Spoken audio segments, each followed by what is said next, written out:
The question of how and why the United Nations is the crux of the great conspiracy to destroy the sovereignty of the United States and the enslavement of the American people within a UN one world dictatorship is a complete and unknown mystery to the vast majority of the American people.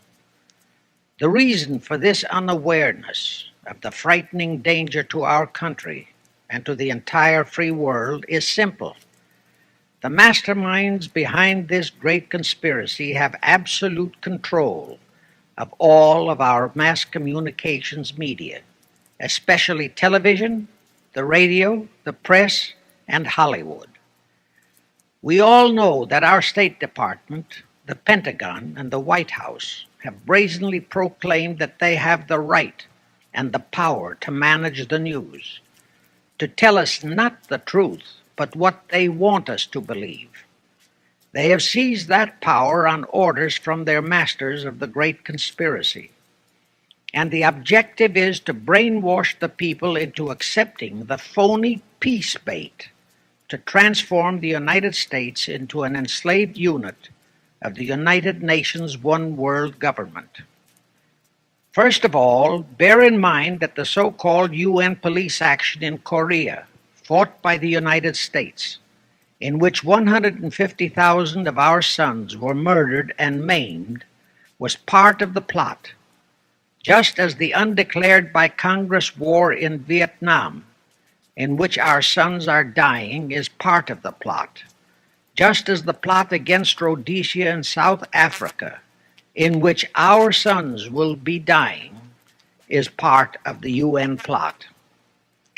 However, the vitally important thing for all Americans, all you mothers of the boys who died in Korea and are now dying in Vietnam, to know is that our so-called leaders in Washington, whom we elected to safeguard our nation and our Constitution, are the betrayers, and that behind them are a comparatively small group of men whose sole objective is to enslave the whole world of humanity in their satanic plot of one world government.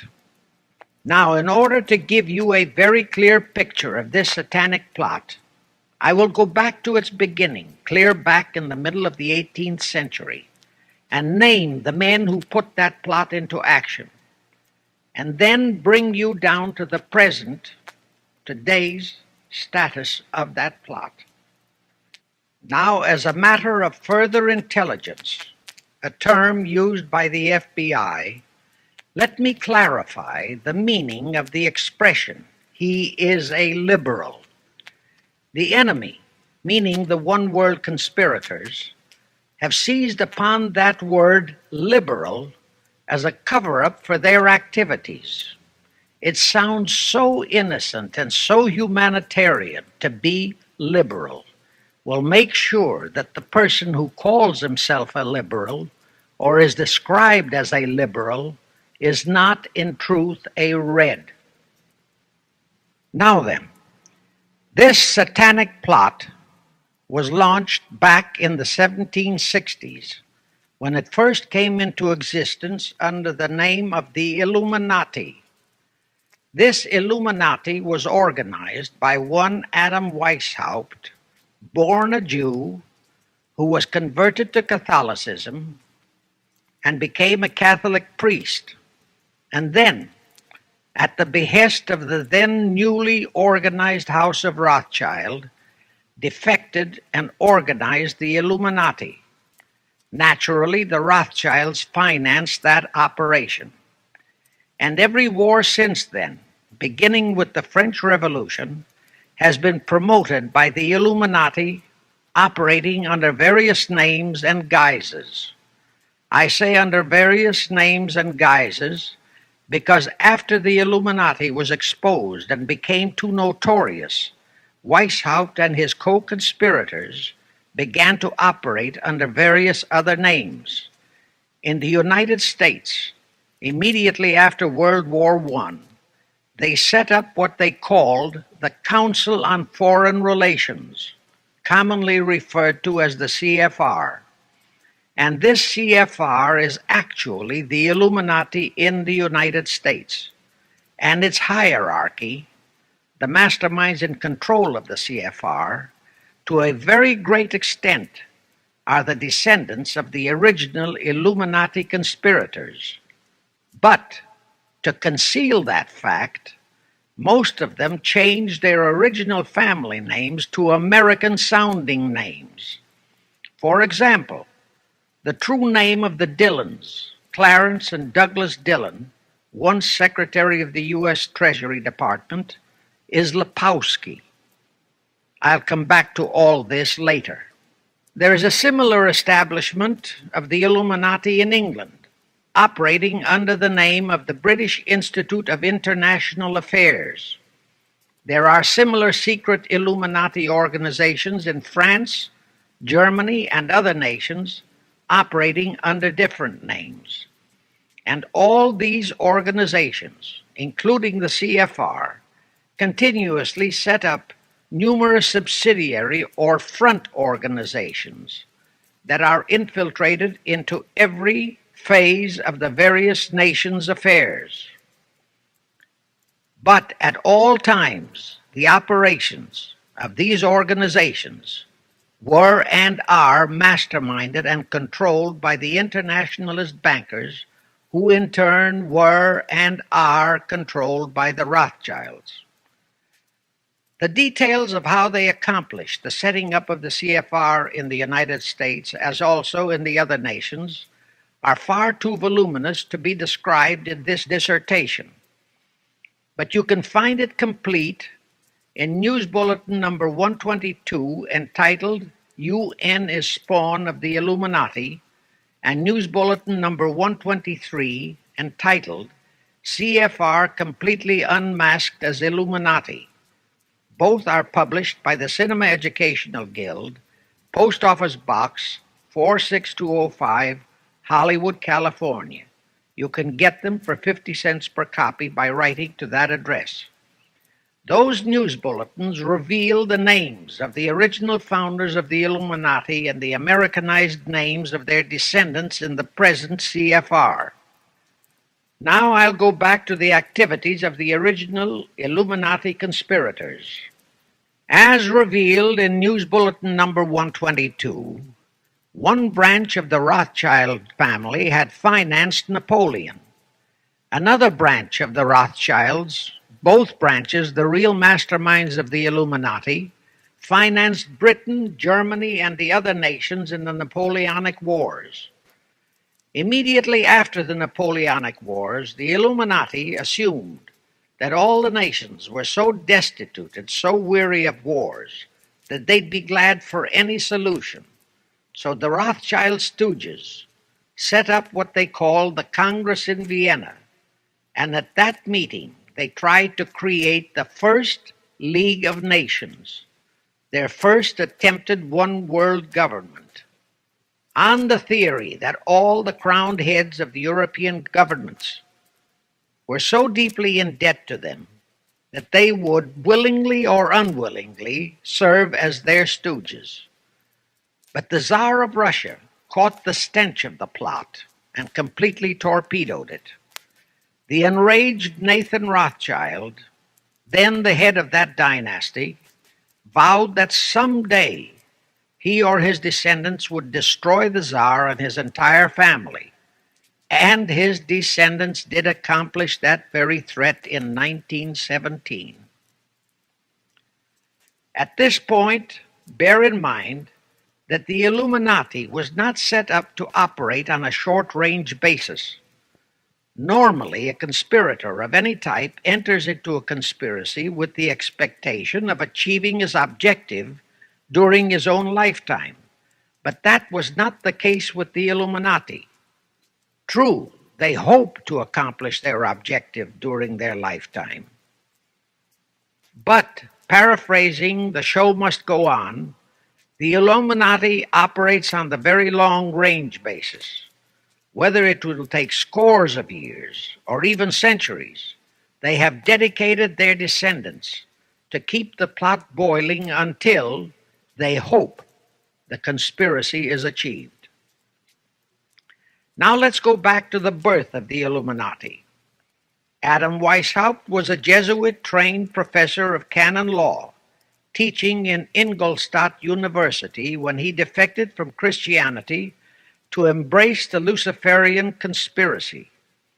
It was in 1770 that the professional moneylenders, the then recently organized House of Rothschild, retained him to revise and modernize the age-old protocols of Zionism, which from the outset was designed to give the synagogue of Satan, so named by Jesus Christ, ultimate world domination, so they could impose the Luciferian ideology upon what would remain of the human race after the final social cataclysm by use of satanic despotism.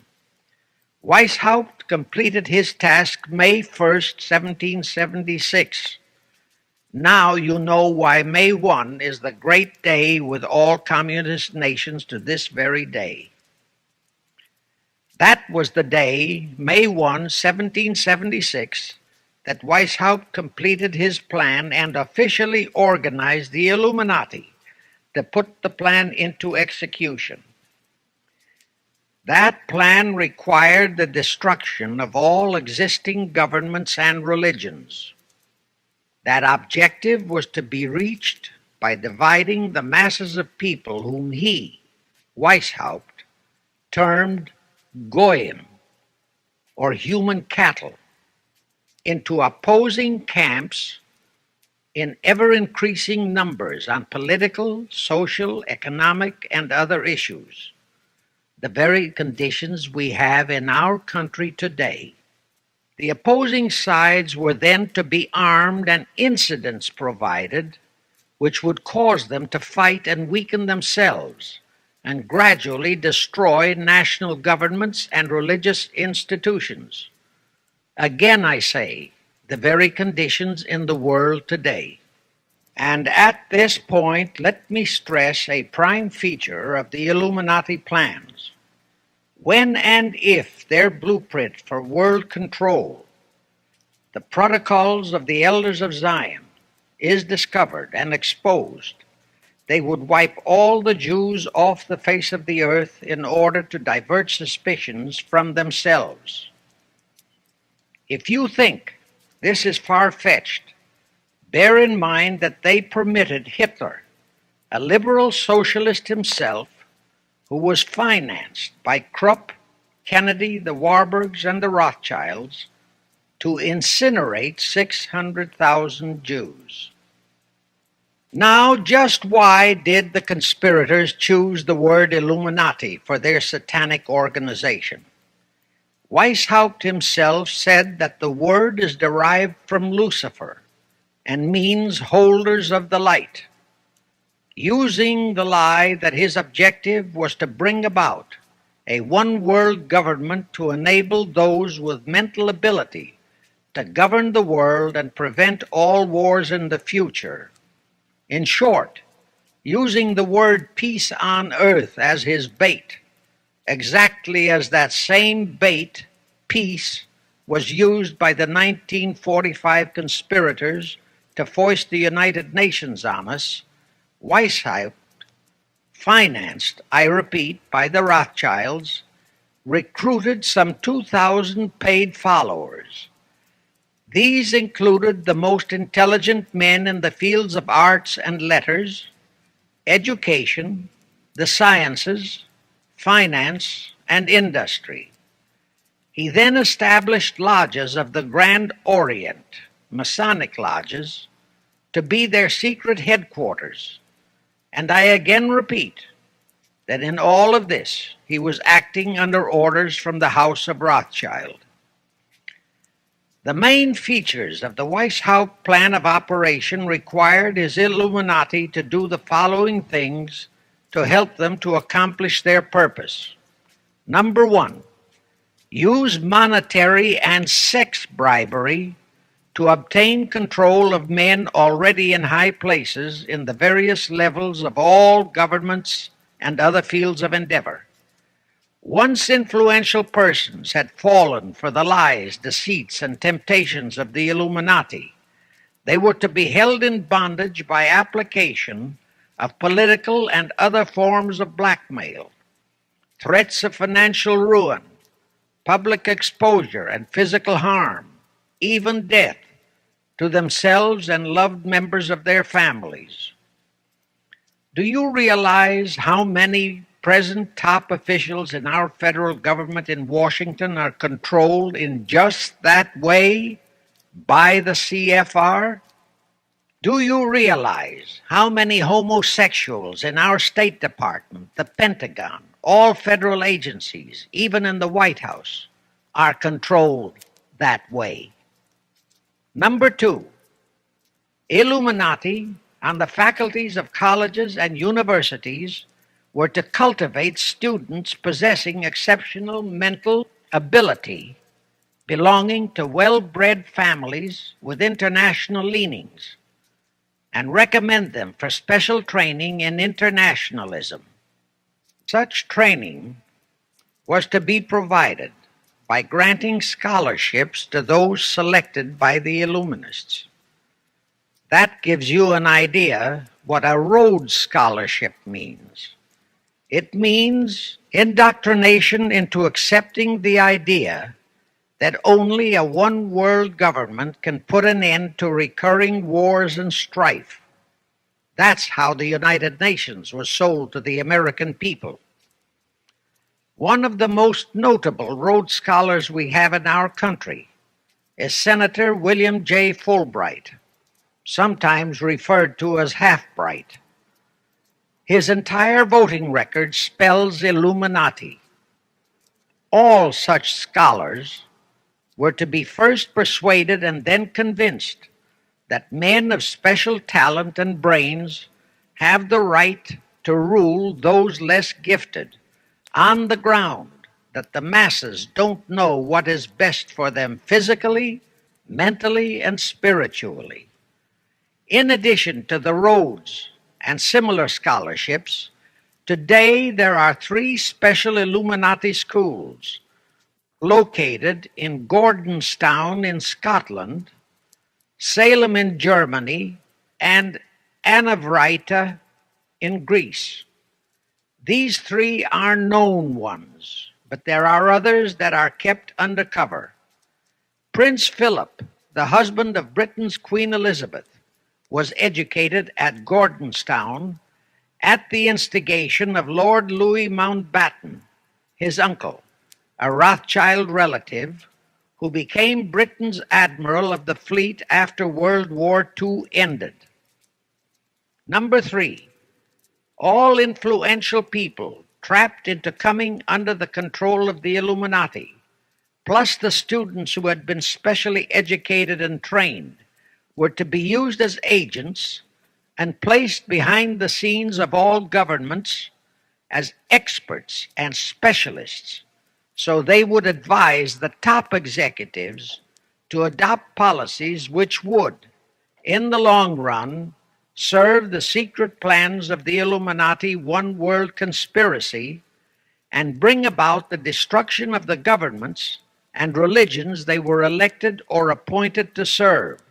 Do you know how many such men operate in our government at this very time? Rusk, McNamara, Hubert Humphrey, Fulbright, Kuchel, and go on and on and on. Number 4, perhaps the most vital directive in Weishaupt's plan was to obtain absolute control of the press, at that time the only mass communications media, to distribute information to the public, so that all news and information could be slanted, so that the masses could be convinced that a one-world government is the only solution to our many and varied problems. Now do you know who owns and controls our mass communications media? I'll tell you, practically all the movie lots in Hollywood is owned by the Lamans, Kuhn Loeb and Company, Goldman Sachs, and other internationalist bankers. All the national radio and TV channels in the nation are owned and controlled by those same internationalist bankers. The same is true of every chain of metropolitan newspapers and magazines, also of the press wire services, such as Associated Press, United Press International, etc. The supposed heads of all those media are merely the fronts for the internationalist bankers, who in turn compose the hierarchy of the CFR, today's Illuminati in America. Now can you understand why the Pentagon's press agent Sylvester so brazenly proclaimed that the government has the right to lie to the people? What he really meant was that our CFR-controlled government had the power to lie to and be believed by the brainwashed American people. And let's again go back to the first days of the Illuminati. Because Britain and France were the two greatest world powers in the late years of the 18th century, Weishaupt ordered the Illuminati to foment the colonial wars, including our Revolutionary War, to weaken the British Empire and organize the French Revolution to destroy the French Empire. He scheduled the French Revolution to start in 1789. However, in 1784, a true act of God placed the Bavarian government in possession of evidence which proved the existence of the Illuminati, and that evidence could have saved France if they, the French government, hadn't refused to believe it. Here is how that act of God happened. It was in 1874 that Weishaupt issued his orders for the French Revolution. A German writer named Zwack put it into book form. It contained the entire Illuminati story and Weishaupt's plans. A copy of this book was sent to the Illuminists in France, headed by Robespierre, whom Weishaupt had delegated to foment the French Revolution. The courier was struck and killed by lightning as he rode through Ralston on his way from Frankfurt to Paris. The police found the subversive documents on his body and turned them over to the proper authorities. After careful study of the plot, the Bavarian government ordered the police to raid Weishaupt's newly organized lodges of the Grand Orient and the homes of his most influential associates. All additional evidence thus discovered convinced the authorities the documents were genuine copies of the conspiracy by which the Illuminati planned to use wars and revolutions to bring about the establishment of a one-world government, the powers of which they, headed by the Rothschilds, intended to usurp as soon as it was established, exactly in line with the United Nations plot of today. In 1785, the Bavarian government outlawed the Illuminati and closed the lodges of the Grand Orient. In 1786, they published all the details of the conspiracy. The English title of that publication is The Original Writings of the Order and Sect of the Illuminati. Copies of the entire conspiracy were sent to all the heads of church and state in Europe. But the power of the Illuminati, which was actually the power of the Rothschilds, was so great that this warning was ignored. Nevertheless, Illuminati became a dirty word, and it went underground. At the same time, Weishaupt ordered Illuminists to infiltrate into the lodges of Blue Masonry and form their own secret societies within all secret societies. Only Masons who proved themselves internationalists and those whose conduct proved they had defected from God were initiated into the Illuminati. Thenceforth, the conspirators donned the cloak of philanthropy and humanitarianism to conceal their revolutionary and subversive activities. In order to infiltrate into Masonic lodges in Britain, Weishaupt invited John Robison over to Europe. Robison was a high-degree Mason in the Scottish Rite.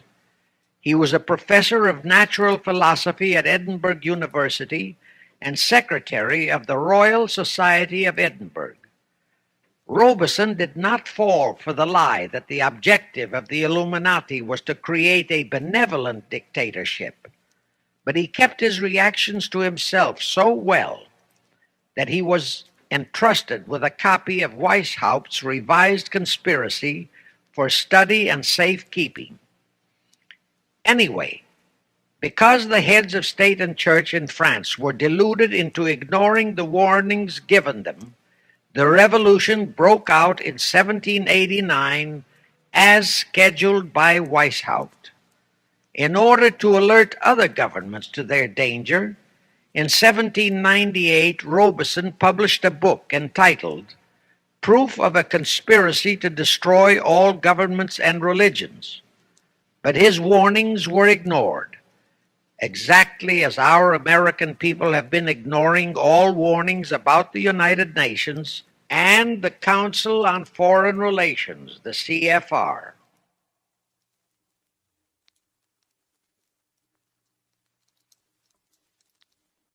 Now, here is something that will stun and very likely outrage many who hear this, but there is documentary proof that our own Thomas Jefferson and Alexander Hamilton became students of Weishaupt's. Jefferson was one of Weishaupt's strongest defenders when he was outlawed by his government. And it was Jefferson who infiltrated the Illuminati into the then newly organized lodges of the Scottish Rite in New England. Here is the proof. In 1789, John Robison warned all Masonic leaders in America that the Illuminati had infiltrated into their lodges. And on July 19, 1789, David Papin, president of Harvard University, issued the same warning to the graduating class and lectured them on the influence Illuminism was acquiring on American politics and religion. And to top it off, John Quincy Adams, who had organized the New England Masonic lodges, issued his warnings. He wrote 3 letters to Colonel William L. Stone, a top Mason, in which he exposed how Jefferson was using Masonic lodges for subversive, Illuministic purposes. Those 3 letters are at this very time in Rittenberg Square Library in Philadelphia. In short, Jefferson, founder of the Democratic Party, was a member of the Illuminati, which at least partly accounts for the condition of the party at this time. And through infiltrations of the Republican Party, we have exactly nothing of loyal Americanism today. That disastrous rebuff at the Congress in Vienna, created by the Tsar of Russia, did not by any means destroy the Illuminati conspiracy. It merely forced them to adopt a new strategy. Realizing that the one world idea was, for the moment, killed, the Rothschilds decided that to keep the plot alive, they'd have to do it by heightening their control of the money systems of the European nations. Earlier, by a ruse, the outcome of the Battle of Waterloo had been falsified. Rothschild had spread a story that Napoleon had won that battle. That had precipitated a terrific panic on the stock market in England. All stocks had plummeted down to practically zero, and Nathan Rothschild bought all the stocks for virtually a penny on its dollar values. That gave him complete control of the economy of Britain and virtually of all Europe. So immediately after that Congress in Vienna had boomeranged, Rothschild forced Britain to set up a new Bank of England, which he absolutely controlled, exactly as later, through Jacob Schiff, he engineered our own Federal Reserve Act, which gave the House of Rothschild a secret control of the economy in the United States. But now for a moment, let's dwell on the activities of the Illuminati in the United States. In 1826, one Captain William Morgan decided it was his duty to inform all Masons and the general public what the full truth was regarding the Illuminati, their secret plans and intended objectives, also reveal the identities of the masterminds of the conspiracy. The Illuminati promptly tried Morgan in absentia and convicted him of treason. They ordered one Richard Howard, an English Illuminist, to carry out their sentence of execution as a traitor. Morgan was warned and he tried to escape to Canada, but Howard caught up with him near the border, near the Niagara Gorge to be exact, where he murdered him. This was verified in a sworn statement made in New York by one Avery Allen to the effect that he heard Howard render his report of the execution to a meeting of Knights Templars in St. John's Hall, New York. He also told how arrangements had been made to ship Howard back to England. That Allen affidavit is on record in New York City archives. Very few Masons and very few of the general public know that general disapproval over that incident of murder caused approximately half of all the Masons in the northern jurisdiction of the United States to secede. Copies of the minutes of the meeting held to discuss that matter are still in existence in safe hands, and that all that secrecy emphasizes the power of the masterminds of the Illuminati to prevent such terrible events of history from being taught in our schools. In the early 1850s, the Illuminati held a secret meeting in New York, which was addressed by a British Illuminist named Wright. Those in attendance were told that the Illuminati was organizing to unite the nihilist and atheist groups with all other subversive groups into an international to be known as communists.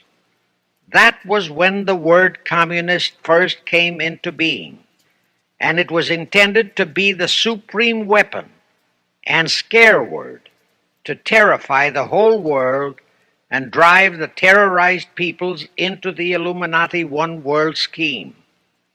This scheme, communism, was to be used to enable the Illuminati to foment future wars and revolutions.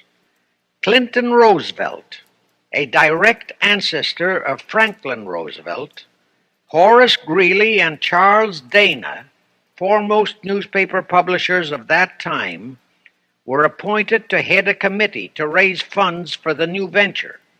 Of course, most of the funds were provided by the Rothschilds. And this fund was used to finance Karl Marx and Engels when they wrote Das Kapital and the Communist Manifesto in Soho, England.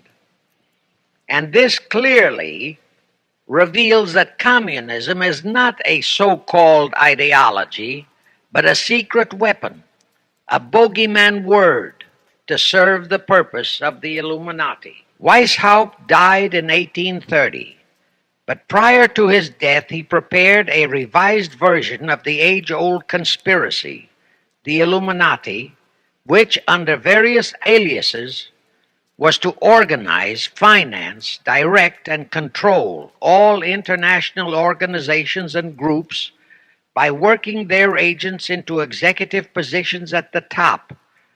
In the United States, we have Woodrow Wilson, Franklin Roosevelt, Jack Kennedy, Johnson, Rusk, McNamara, Fulbright, etc., as prime examples.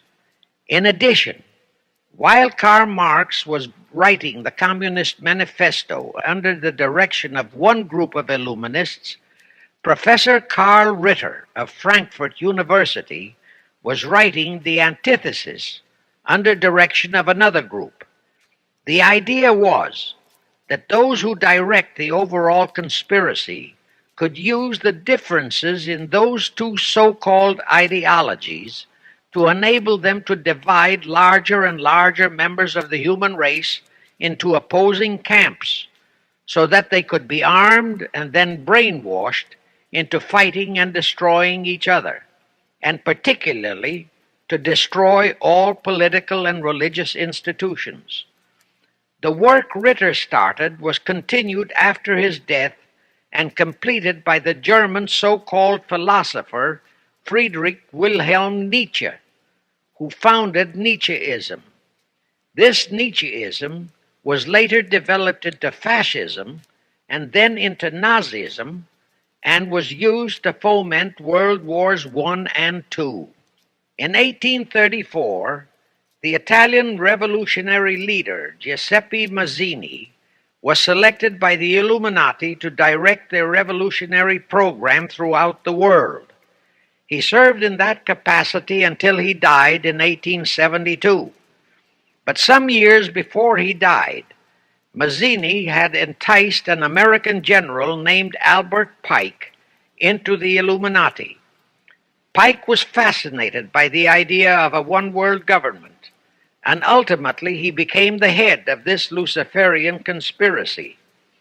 Between 1859 and 1871, Pike, worked out a military blueprint for 3 world wars and various revolutions throughout the world, which he considered would forward the conspiracy to its final stage in the 20th century. Again, I remind that these conspirators were never concerned with immediate success. They always operated on a long-range view. Pike did most of his work in his home in Little Rock, Arkansas. But a few years later, when the Illuminati's lodges of the Grand Orient became suspect and repudiated because of Mazzini's revolutionary activities in Europe, Pike organized what he called the New and Reformed Palladian Rite. He set up 3 Supreme Councils, one in Charleston, South Carolina, one in Rome, Italy, and the third in Berlin, Germany. He had Mazzini establish 23 subordinate councils in strategic locations throughout the world.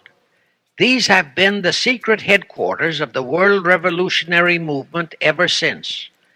Long before Marconi invented radio, the scientists in the Illuminati had found the means for Pike and the heads of his councils to communicate secretly. It was the discovery of that secret that enabled intelligence officers to understand how apparently unrelated incidents, one such as the assassination of an Austrian prince at Sarajevo, took place simultaneously throughout the world, which developed into a war or a revolution. Pike's plan was as simple as it has proved effective.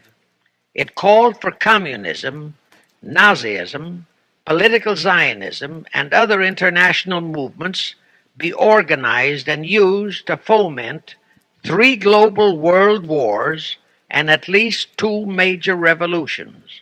The First World War was to be fought so as to enable the Illuminati to destroy Tsarism in Russia, as vowed by Rothschild after the Tsar had torpedoed his scheme at the Congress in Vienna, and to transform Russia into a stronghold of atheistic communism. The differences stirred up by agents of the Illuminati between the British and German empires were to be used to foment this war. After the war would be ended, communism was to be built up and used to destroy other governments and weaken religions. World War II, when and if necessary, was to be fomented by using the controversies between fascists and political Zionists. And here let it be noted that Hitler was financed by Krupp, the Warburgs, the Rothschilds, and other internationalist bankers, and that the slaughter of the supposed 600,000 Jews by Hitler didn't bother the Jewish internationalist bankers at all. That slaughter was necessary in order to create worldwide hatred of the German people and thus bring about the war against them. In short, this Second World War was to be fought to destroy Nazism and to increase the power of political Zionism so that the State of Israel could be established in Palestine. During this World War II, international communism was to be built up until it equaled in strength that of united Christendom. When it reached that point, it was to be contained and kept in check until required for the final social cataclysm. As we know now, Roosevelt, Churchill, and Stalin put that exact policy into effect, and Truman, Eisenhower, Kennedy, and Johnson continued that same exact policy. World War III is to be fomented by using the so-called controversies the agents of the Illuminati, operating under whatever new name, are now stirring up between the political Zionists and the leaders of the Muslim world. That war is to be directed in such a manner that all of Islam and political Zionism, Israel, will destroy each other, while at the same time the remaining nations, once more divided on this issue, will be forced to fight themselves into a state of complete exhaustion, physically, mentally, spiritually, and economically. Now, can any thinking person doubt that the intrigue now going on in the Near, Middle, and Far East is designed to accomplish that satanic objective? Pike himself foretold all this in a statement he made to Mazzini on August 15, 1871. Pike stated that after World War III is ended, those who will inspire to undisputed world domination will provoke the greatest social cataclysm the world has ever known. Quoting his own words, taken from the letter he wrote to Mazzini, and which letter is now catalogued in the British Museum in London, England, he said, "We shall unleash the nihilists and the atheists, and we shall provoke a great social cataclysm which in all its horror will show clearly to all nations the effect of absolute atheism, the origin of savagery and of most bloody turmoil.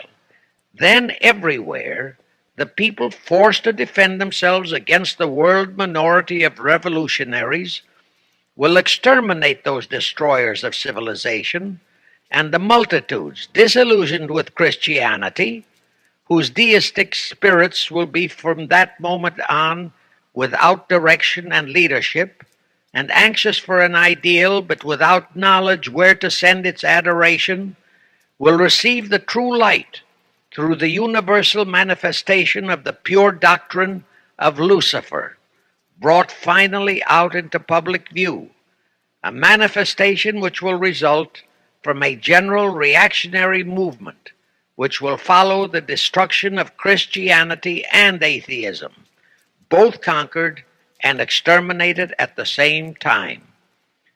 When Mazzini died in 1872, Pike made another Italian revolutionary leader named Adrian Lemmi his successor. Lemmi, in turn, was succeeded by Lenin and Trotsky, then by Stalin. The revolutionary activities of all those men were financed by British, French, German, and American international bankers, all of them dominated by the House of Rothschild.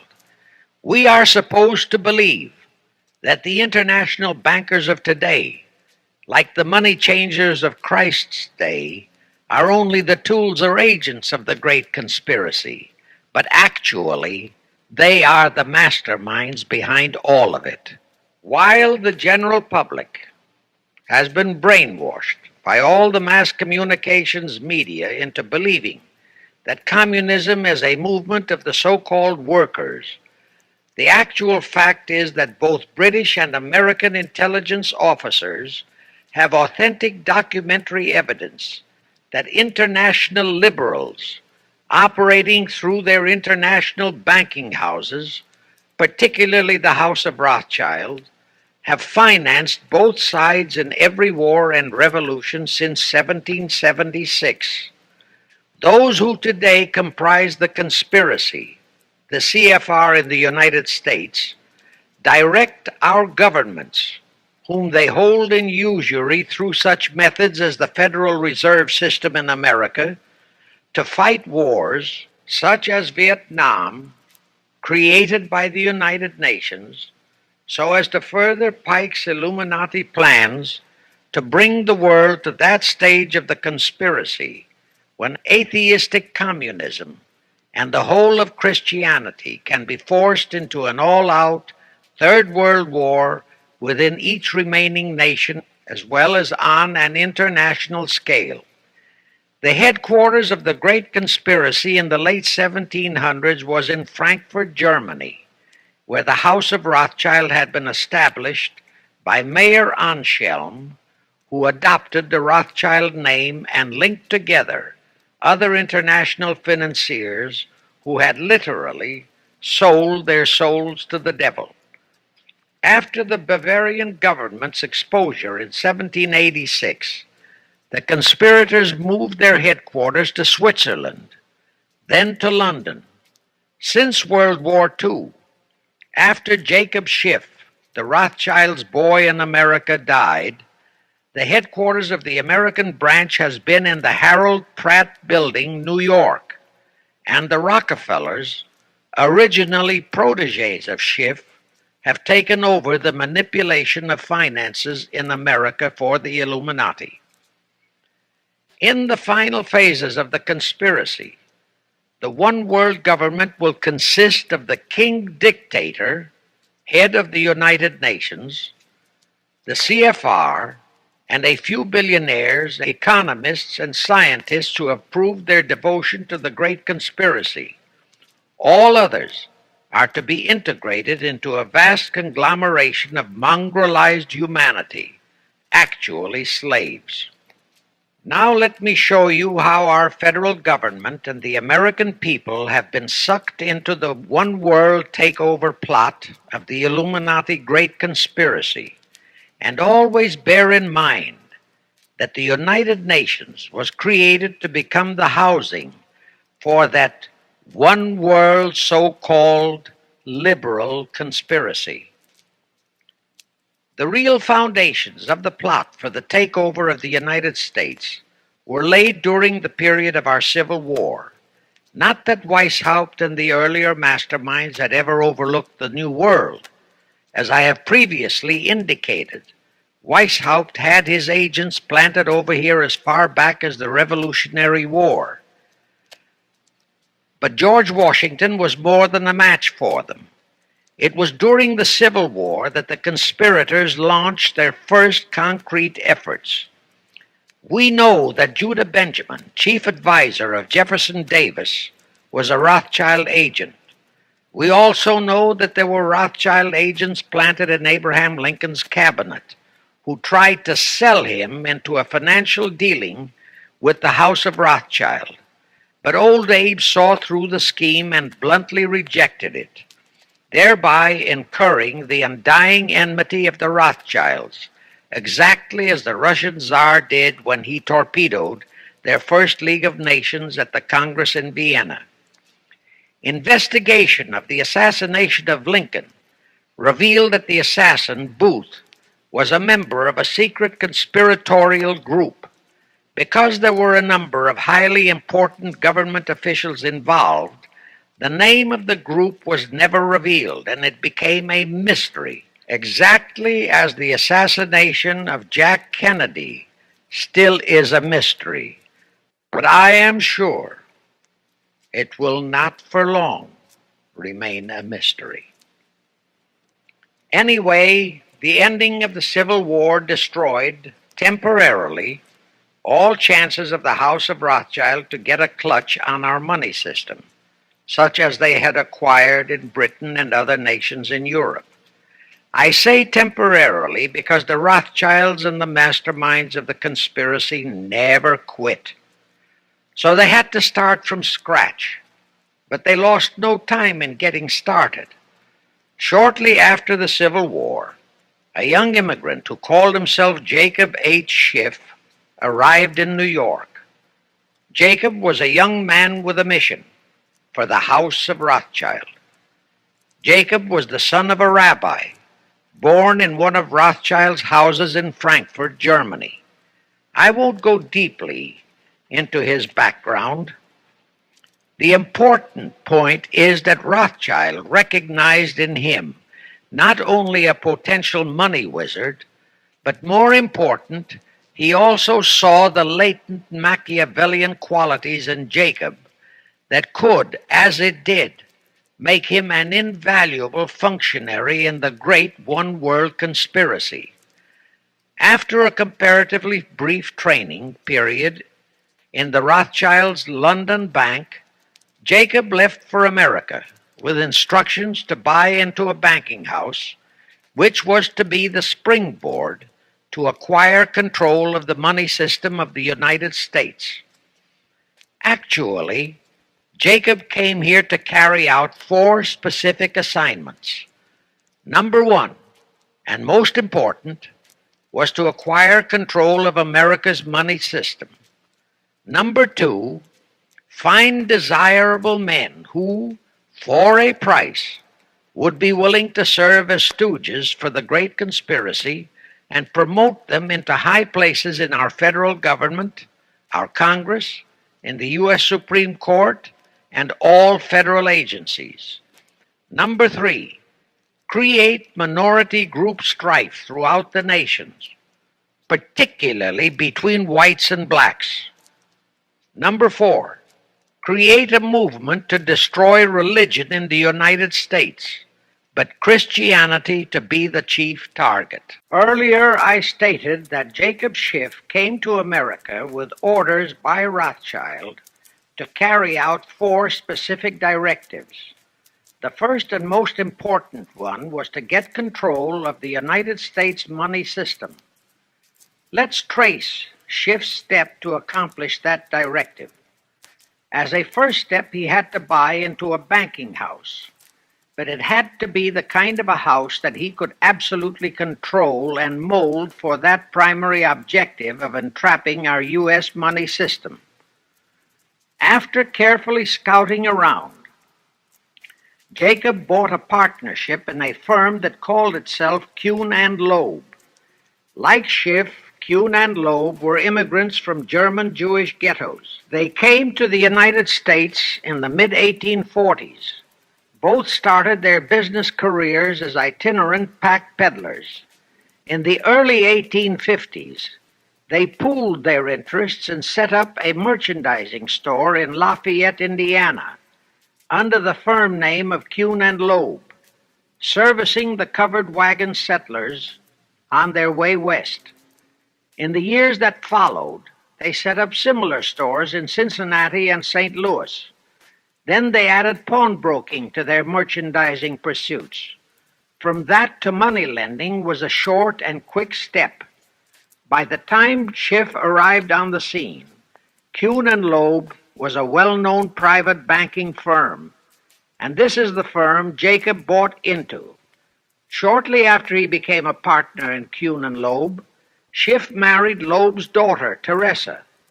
Then he bought out Kuhn's interests and moved the firm to New York, and Kuhn and Loeb became Kuhn, Loeb and Company, international bankers, with Jacob Schiff, agent of the Rothschilds, ostensibly the soul out his career.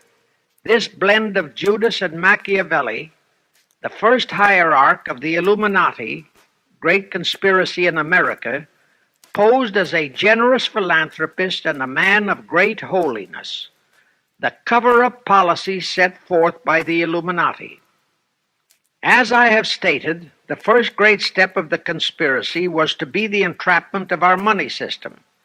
To achieve that objective, Schiff had to get full cooperation of the then big banker elements in America, and that was easier said than done.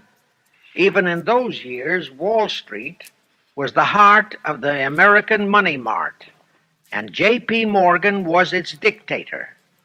Next in line were the Drexels and the Biddles in Philadelphia. All the other financiers, big and little, danced to the music of those three houses, but particularly to that of Morgan. All of those three were proud, haughty, arrogant potentates. For the first few years they viewed the little bewhiskered man from the German ghettos with utter contempt. But Jacob knew how to overcome that. He threw a few Rothschild bones to them, said bones being distribution in America of desirable European stock and bond issues. Then he discovered he had a still more potent weapon in his hands in the following. It was in the decades following our Civil War that our industries began to burgeon. We had great railroads to build. The oil, mining, steel, textile industries were bursting out of their swaddling clothes. All that called for vast financing. Much of that financing had to come from abroad. That meant the House of Rothschild, and that was when Schiff came into his own. He played a very crafty game. He became the patron saint of John D. Rockefeller, Edward R. Harriman, and Andrew Carnegie. He financed the Standard Oil Company for Rocky, the railroad empire for Harriman, and the steel empire for Carnegie. But instead of hogging all the other industries for Kuhn Loeb and Company, he opened the doors of the House of Rothschild to Morgan, Biddle, and Drexel. In turn, Rothschild arranged the setting up of London, Paris, European, and other branches for those three, but always in partnerships with Rothschild subordinates. And Rothschild made it very clear to all those men that Schiff was to be the boss in New York. Thus, at the turn of the century, Schiff had a tight control of the entire banking fraternity on Wall Street, which by then, with Schiff's help, included Lehman Brothers, Goldman Sachs, and other internationalist banks, headed by men chosen by the Rothschilds. In short, that meant control of the nation's money powers, and he was then ready for the giant step, the entrapment of our national money system. Now, under our Constitution, all control of our money system is vested solely in our Congress. Schiff's next important step was to seduce our Congress to betray that constitutional edict by surrendering that control to the hierarchy of the Illuminati's great conspiracy. In order to legalize that surrender and thus make the people powerless to resist it, it would be necessary to have Congress enact special legislation. To accomplish that, Schiff would have to infiltrate stooges into both houses of Congress, stooges powerful enough to railroad Congress into passing such legislation. Equally, or even more important, he would have to plant a stooge in the White House, a president without integrity and without scruples, who would sign that legislation into law. To accomplish that, he had to get control of either the Republican or the Democratic Party. The Democratic Party was the more vulnerable. It was the hungrier of the two parties. Except for Grover Cleveland, the Democrats had been unable to land one of their men in the White House since before the Civil War. There were two reasons for that. Number one, poverty of the party. Number two, there were considerably more Republican-minded voters than Democrats. The poverty matter was not a great problem, but the voter problem was a different story. But as I previously said, Schiff was a smart cookie. Here is the atrocious and murderous method he employed to solve that voter problem. His solution emphasizes how very little the Jewish internationalist bankers care about their own racial brethren, as you shall see. Suddenly, around 1890, there broke out a nationwide series of pogroms in Russia. Many, many thousands of innocent Jews, men, women, and children, were slaughtered by the Cossacks and other peasants. Similar pogroms with similar slaughter of innocent Jews broke out in Poland, Romania, and Bulgaria. All those pogroms were fomented by Rothschild agents. As a result, Jewish terrified refugees from all those nations swarmed into the United States, and that continued throughout the next 2 or 3 decades because the pogroms were continuous through all those years. All those refugees were aided by self-styled humanitarian committees set up by Schiff, the Rothschilds, and all the Rothschild affiliates. In the main, the refugees streamed into New York, but the Schiff-Rothschild humanitarian committees found ways to shuffle many of them into other large cities, such as Chicago, Boston, Philadelphia, Detroit, Los Angeles, etc. All of them were quickly transformed into naturalized citizens and educated to register as Democrats. Thus, all of that so-called minority group became solid Democratic voter blocs in their communities, all controlled and maneuvered by their so-called benefactors. And shortly after the turn of the century, they became vital factors in the political life of our nation. That was one of the methods Schiff employed to plant men like Nelson Aldrich in our Senate and Woodrow Wilson in the White House. At this point, let me remind you of another of the important jobs that was assigned to Schiff when he was dispatched to America. I refer to the job of destroying the unity of the American people by creating minority group and racial strife.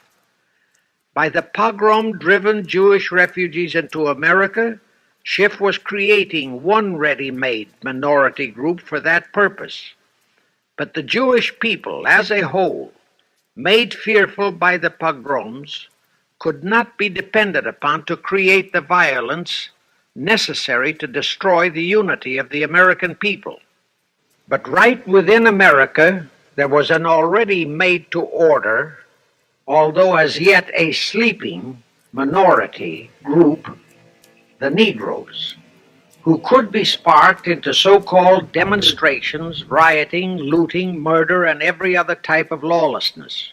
All that was necessary was to incite and arouse them.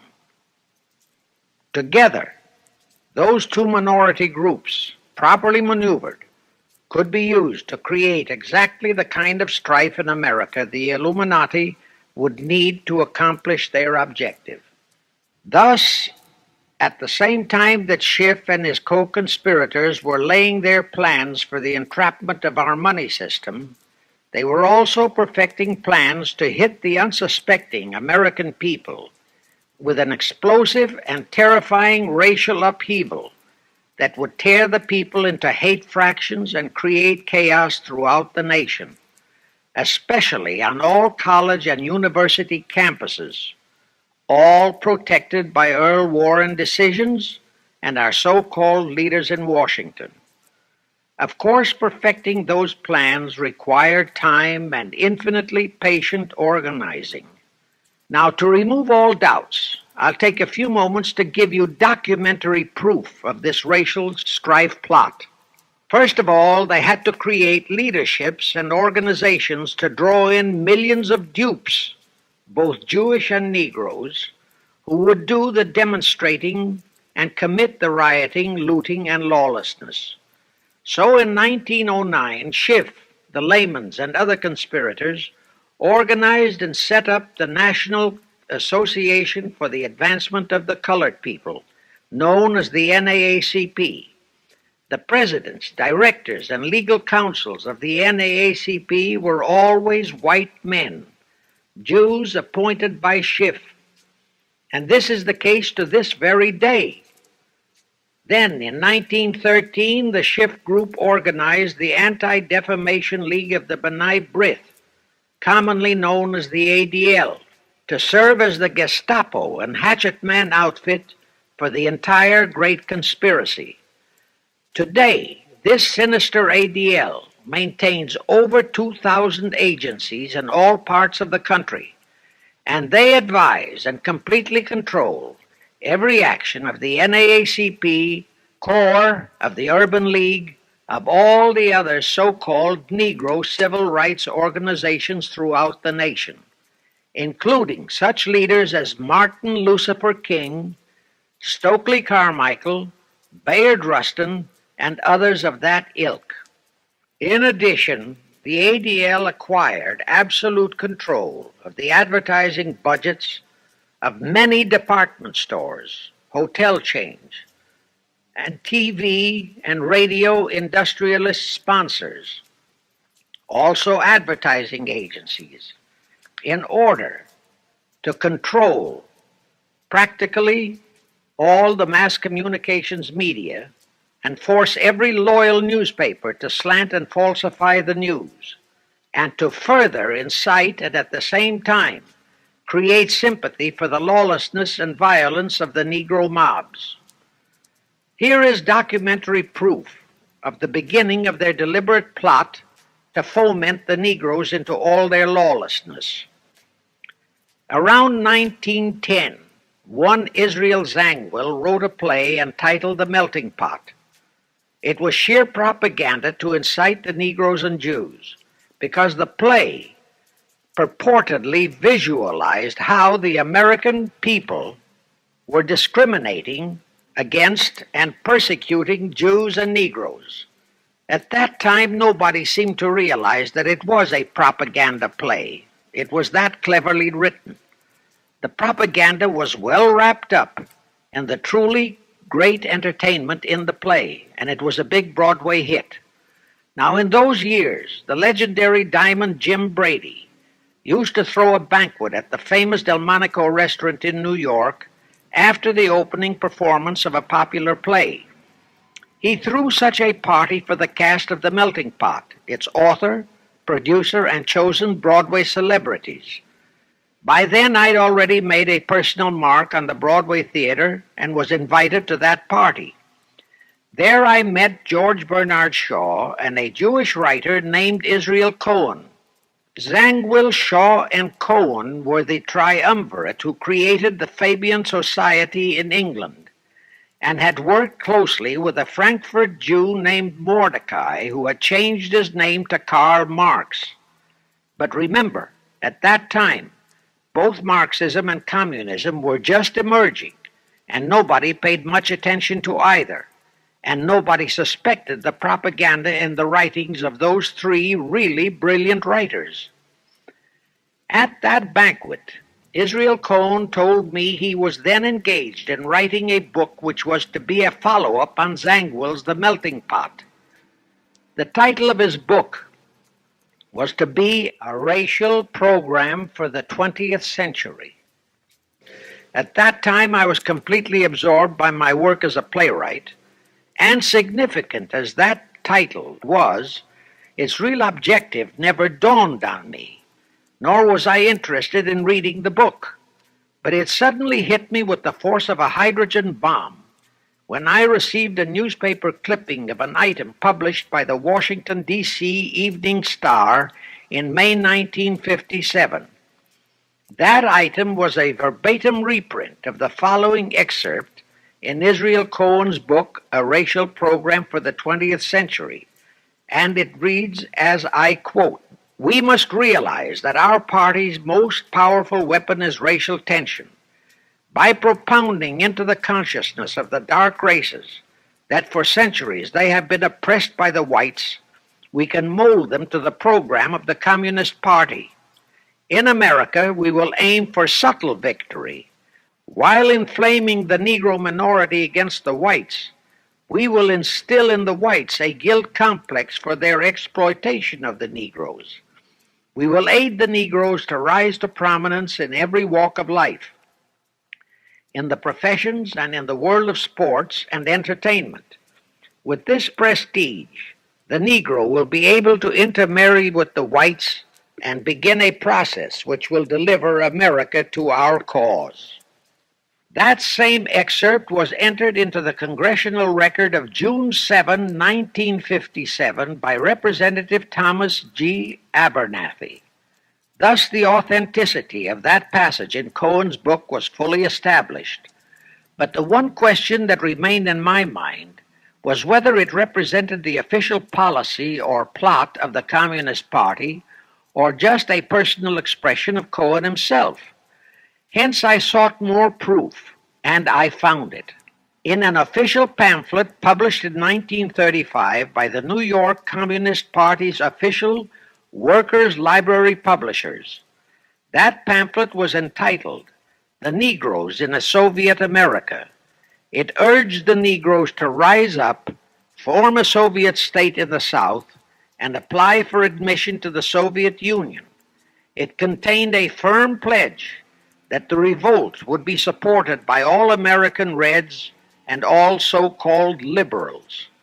On page 38, it promised that a Soviet government would confer greater benefits to Negroes than to whites. And again, this official communist pamphlet pledged that, I quote, any act of discrimination or prejudice against a Negro will become a crime under the revolutionary law, unquote. That statement proved that the excerpt in Israel Cohen's book, published in 1913, was an official edict of the Communist Party and directly in line with the Illuminati blueprint for world revolution issued by Weishaupt and later by Albert Pike. Now there's only one question, and that is to prove that the communist regime is directly controlled by the American Jacob Schiff and London Rothschild masterminds of the Great Conspiracy. A little later, I will provide that proof that will remove even a remote doubt that the Communist Party as we know it was created by those masterminds, capitalists if you will note, that Schiff, the Warburgs, and the Rothschilds planned and financed the entire Russian Revolution, also the murder of the Tsar and his family, and that Lenin, Trotsky, and Stalin took their orders directly from Schiff and the other capitalists whom they supposedly are fighting. Now can you see why the vile Earl Warren and his equally vile co-Supreme Court justices issued that infamous and treasonous desegregation decision in 1954? It was to aid and abet the plot of the Illuminati conspirators to create tension and strife between Negroes and whites. Can you see why the same Earl Warren issued his decision prohibiting Christian prayers and Christmas carols in our schools? It was done to destroy Christianity. Can you see why Eisenhower, despite all the rigid constitutional prohibitions, sent federal troops into a southern state to enforce the desegregation decision? Why Kennedy did likewise? And can you see why Johnson and 66 senators, despite the protests of 90% of the American people, voted for the Consular Treaty, which opens our entire country to Russian spies and saboteurs? All those 66 senators are 20th century Benedict Arnolds. It is up to you and you, all of the American people, to force Congress, our elected servants, to haul in those American traitors for impeachments, and that when proven guilty, they all be given the punishment prescribed for traitors who aid and abet our enemies. And that includes the forcing of rigid investigations by Congress of the CFR and all their fronts, such as the ADL, the NAACP, SNCC, and such Illuminati tools as Martin Lucifer King. Such investigations will completely unmask all the leaders in Washington and the Illuminati and all their affiliations and affiliates, as traitors carrying out the Illuminati plot. It will completely unmask the United Nations as the intended crux of the entire plot and force Congress to take the U.S. out of the UN and hurl the UN out of the U.S. In fact, it will destroy the UN and the entire plot. Before I close this phase, I wish to reiterate and stress one vital point, which I urge you to never forget if you wish to save our country for your children and their children. Here is the point.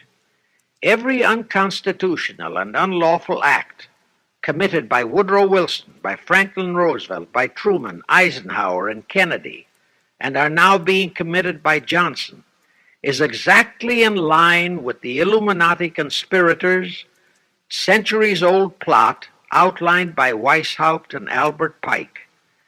Every vicious decision issued by the traitorous Earl Warren and his equally traitorous Supreme Court justices was directly in line with what the Illuminati blueprint required.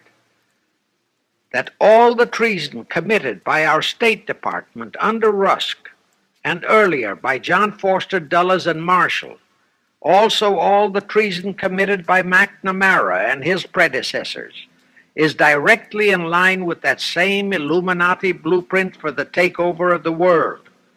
Also the amazing treason by various members of our Congress, especially by the 66 senators who signed for the Consular Treaty, has been committed on orders from the Illuminati.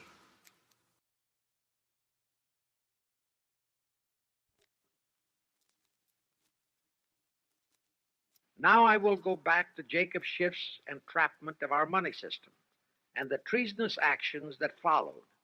It will also reveal the Schiff-Rothschild control of not only Karl Marx, but of Lenin, Trotsky, and Stalin, who created the revolution in Russia and set up the Communist Party. It was in 1908 that Schiff decided the time had come for his seizure of our money system. His chief lieutenants in that seizure were Colonel Edward Mandell House, whose entire career was that of chief executive and courier for Schiff, as I shall show, Bernard Baruch, and Herbert Lehman. In the fall of that year, they assembled in secret conclave at the Jekyll Island Hunt Club, owned by J.P. Morgan at Jekyll Island, Georgia.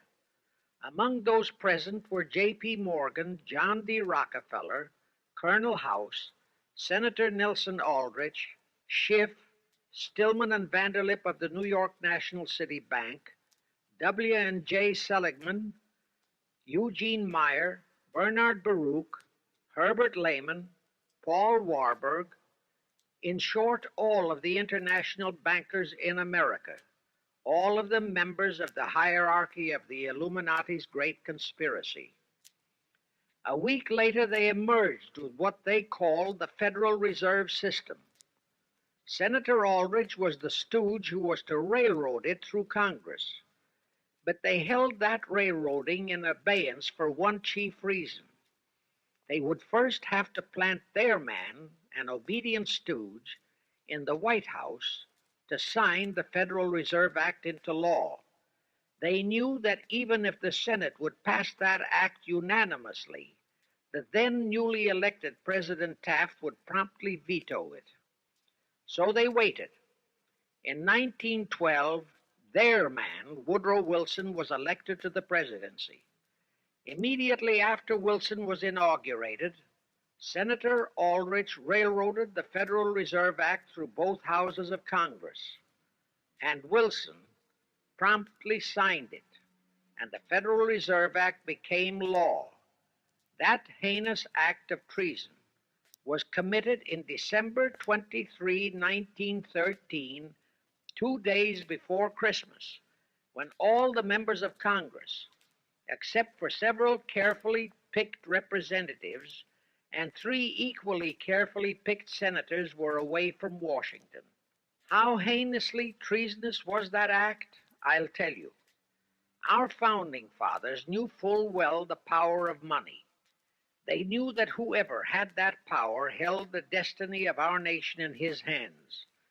Therefore, they carefully guarded this power when they set forth in the Constitution that Congress, the elected rep alone, would have that power.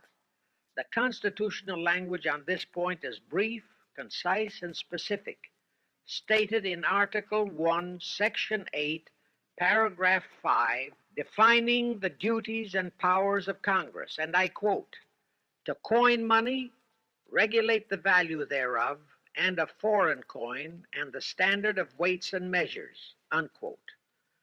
But on that tragic, unforgettable day of infamy, December 23, 1913, the men we sent to Washington to safeguard our interests, the representatives and senators and Woodrow Wilson, delivered the destiny of our nation into the hands of two aliens from Eastern Europe, Jacob Schiff and Paul Warburg.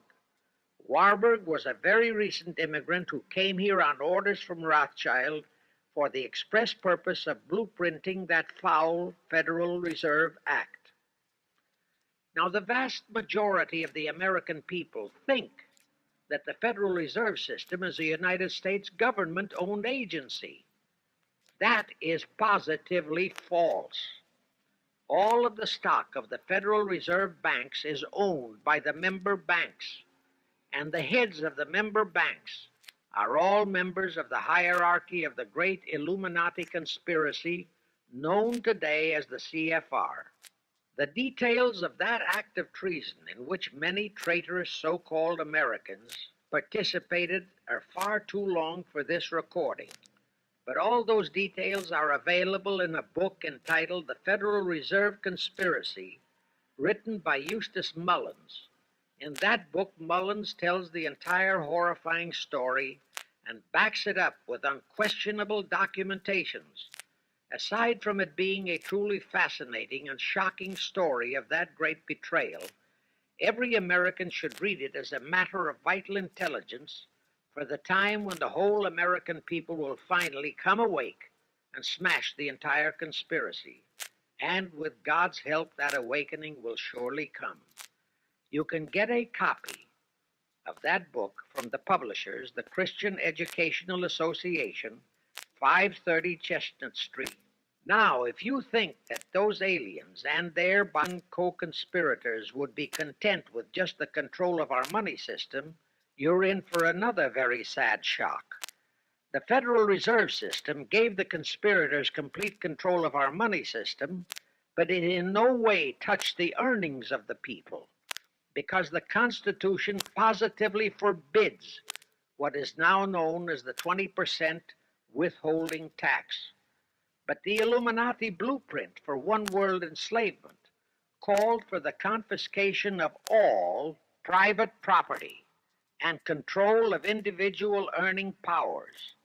This, and Karl Marx stressed that feature in his blueprint, had to be accomplished by a progressive graduated income tax. As I stated, such a tax could not lawfully be imposed upon the American people. It is succinctly and expressly forbidden by our Constitution.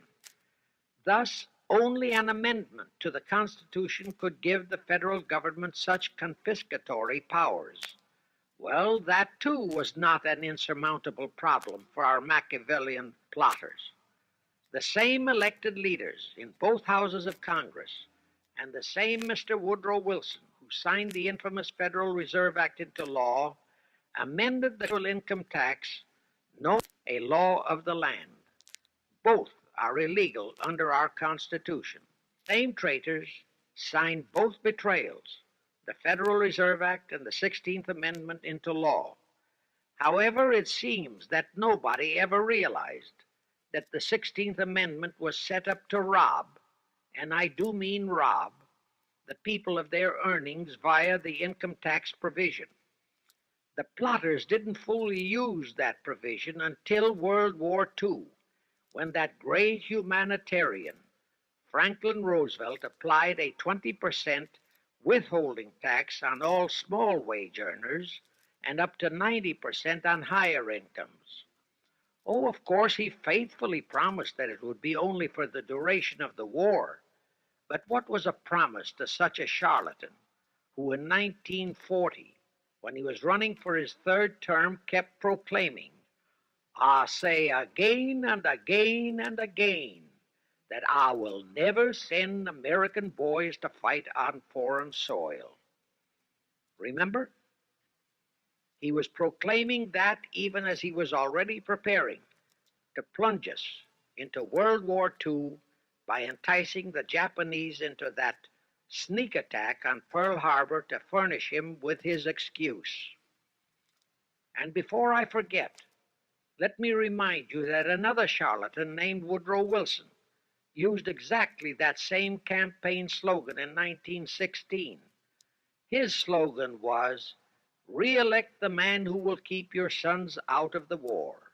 Exactly the same formula, exactly the same promises.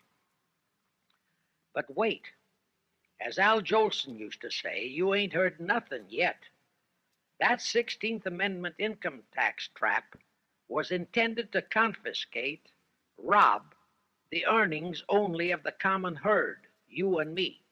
It was not intended to even touch the huge incomes of the Illuminati gang, the Rockefellers, the Carnegies, the Lehmans, and all the other conspirators. So, together with that 16th Amendment, they created what they called the tax free foundations. That would enable the conspirators to transform their huge wealth into such so called foundations and avoid payment of virtually all income taxes. The excuse for it was that the earnings of those tax free foundations would be devoted to humanitarian philanthropy. So we now have the several Rockefeller foundations, the Carnegie Endowment Fund, the Ford Foundation, the Mellon Foundation, and hundreds of similar tax free foundations. And what kind of philanthropy do these foundations support? Well, they finance all the civil rights groups that are creating all the chaos and rioting all over the country. They finance the Martin Lucifer Kings. The Ford Foundation finances the Center for the Study of Democratic Institutions in Santa Barbara, commonly referred to as Moscow West, and which is headed by Wonderboy Hutchins, Walter Reuther, Irwin Canham, and others of that ilk. In short, the tax free foundation financed those who are doing the job for the Illuminati Great Conspiracy. And what are the hundreds of billions of dollars they confiscate every year from the earnings of the common herd, you and me, used for? Well, for one thing, there's the foreign aid gimmick, which gave billions to communist Tito, plus gifts of hundreds of jet planes, many of which were turned over to Castro, plus the costs of training communist pilots so that they can the better shoot down our planes, billions to Red Poland, billions to India, billions to Sukarno, billions to other enemies of the United States. That's what that treasonously railroaded 16th Amendment has done to our nation, to the American people, to you and to me, to your children and their children. Our CFR Illuminati controlled federal government can grant tax free status to all foundations and pro red one world outfits, such as the Fund for the Republic. But if you or a patriotic pro organization is too outspokenly pro American, they can terrify and intimidate you by finding a misplaced comma in your income tax report and by threatening you with penalties, fines, and even prison. Future historians will wonder how the American people could have been so naive and stupid as to have permitted such audaciously brazen acts of treason as the Federal Reserve Act and the 16th Amendment. Well, they were not naive and they were not stupid. The answer is they trusted the men they elected to safeguard our country and our people, and they just didn't have even an inkling about either betrayal until after each one had been accomplished. It was the Illuminati-controlled mass communications media that kept and is keeping our people naive and stupid and unaware of the treason being committed. Now, the great question is, when will the people wake up and do to our traitors of today what George Washington and our founding fathers would have done to Benedict Arnold? Actually, Benedict Arnold was a petty traitor compared to our present traitors in Washington. Now let's go back to the events that followed the rape of our Constitution by the passage of the Federal Reserve Act of the 16th Amendment. With Wilson completely under their control, the masterminds of the great conspiracy put in motion their next and what they hoped would be their final steps to achieve their one world government. The first of those steps was to be World War I. Why war? Simple. The only excuse for a one world government is that it will supposedly ensure peace. The only thing that can make people cry for peace is war. War brings chaos, destruction, exhaustion, to winner as well as to loser. It brings economic ruin to both. Most important, it destroys the flower of the young manhood of both. To the saddened and heartbroken oldsters, the mothers and fathers, who are left with nothing but memories of their beloved sons, peace becomes worth any price. And that is the emotion upon which the conspirators depend for the success of their satanic plot. Throughout the 19th century, from 1814 to 1914, the world as a whole was at peace. Such wars as the Franco-Prussian, our own Civil War, the Russo-Japanese War, were what might be termed local disturbances that did not affect the rest of the world. All the great nations were prosperous, the peoples staunchly nationalistic and fiercely proud of their sovereignties. It was utterly unthinkable that the French and the German peoples would be willing to live under a one-world government, or the Turks and the Russians, or the Chinese and the Japanese. Even more unthinkable that a Kaiser Wilhelm, or a Franz Joseph, or a Tsar Nicholas, or any monarch would willingly and meekly surrender his throne to a one-world government. But bear in mind that the peoples in all nations are the real power, and only one thing, war, could make the peoples yearn and clamor for a peace-ensuring one-world government. But it would have to be a frightful and horribly devastating war. It could not be just a local disturbing war between just two nations. It would have to be a world war. No major nation must be left untouched by the horrors and devastation of such a war. The cry for peace must be made universal.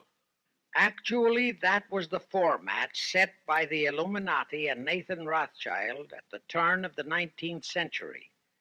They first maneuvered all of Europe into the Napoleonic Wars. Then the Congress in Vienna, which they, and particularly Rothschild, planned to transform into a League of Nations, which was to have been the housing for their one-world government, exactly as the present United Nations was set up to be the housing for the forthcoming, God forbid, one-world government. Anyway, that was the format the House of Rothschild and Jacob Schiff decided to employ to achieve their objective in 1914. Of course, they knew that that same format had failed in 1814, but they theorized that was only because the Tsar of Russia had torpedoed that scheme. Well, the present 1914 conspirators would eliminate that 1814 fly in the ointment. They'd make sure that after the New World War, they were conspiring, there'd be no Tsar of Russia around to throw monkey wrenches into the machinery. I won't go into how they accomplished this first step to launch a world war. History records that World War I was precipitated by a trivial incident, the kind of incident both Weishaupt and Albert Pike had incorporated in their blueprints. That incident was the assassination of an Austrian archduke, arranged by the Illuminati masterminds. The war followed. It involved Germany, Austria-Hungary, and their allies, so-called the Axis powers, against France, Britain, and Russia, called the Allies. Only the United States was not involved during the first 2 years. By 1917, the conspirators had achieved their primary objective. All of Europe was in a state of destitution. All the peoples were war-weary and crying for peace. And the outcome, too, was all set. It was to come as soon as the United States would be hurled in on the side of the Allies. And that was all set to happen immediately after Wilson's re-election. After that, there could be only one outcome: complete victory for the Allies. To fully confirm my statement that long before 1917, the conspiracy, headed in America by Jacob Schiff, had it all set to hurl the United States into that war, I will cite the proof. When Wilson was campaigning for re-election in 1916, his chief appeal was, "Re-elect the man who will keep your sons out of the war." But during that same campaign, the Republican Party publicly charged that Wilson had long committed himself to throw us into the war. They charged that if he would be defeated, he would accomplish that act during his few remaining months in office. But if re-elected, he would hold off until after re-election. But at that time, the American people looked upon Wilson as a God-man. Well, Wilson was re-elected, and as per the schedule of the conspirators, he hurled us into the war in 1917. He used the sinking of the Lusitania as an excuse, a sinking which also was prearranged. Roosevelt, also a God-man in the eyes of the American people, followed the same technique in 1941 when he used the prearranged Pearl Harbor attack as his excuse for hurling us into World War II. Now, exactly as the conspirators planned, victory for the Allies would eliminate all the monarchs of the defeated nations and leave all their peoples leaderless, confused, bewildered, and perfectly conditioned for the one-world government the great conspiracy intended would follow. But there still would be an obstacle, the same obstacle that had balked the Illuminati and Rothschild at that Congress in Vienna peace gathering after the Napoleonic Wars. Russia would be on the winning side this time, as it was in 1814. Therefore, the Tsar would be securely on his throne. Here it is pertinent to note that Russia, under the Tsarist regime, had been the one country in which the Illuminati had never made any headway, nor had the Rothschilds ever been able to infiltrate their banking interests. Thus, a winning Tsar would be more difficult than ever to cope with. Even if he could be enticed into a so-called League of Nations, it was a foregone conclusion that he would never, but never go for a one-world government.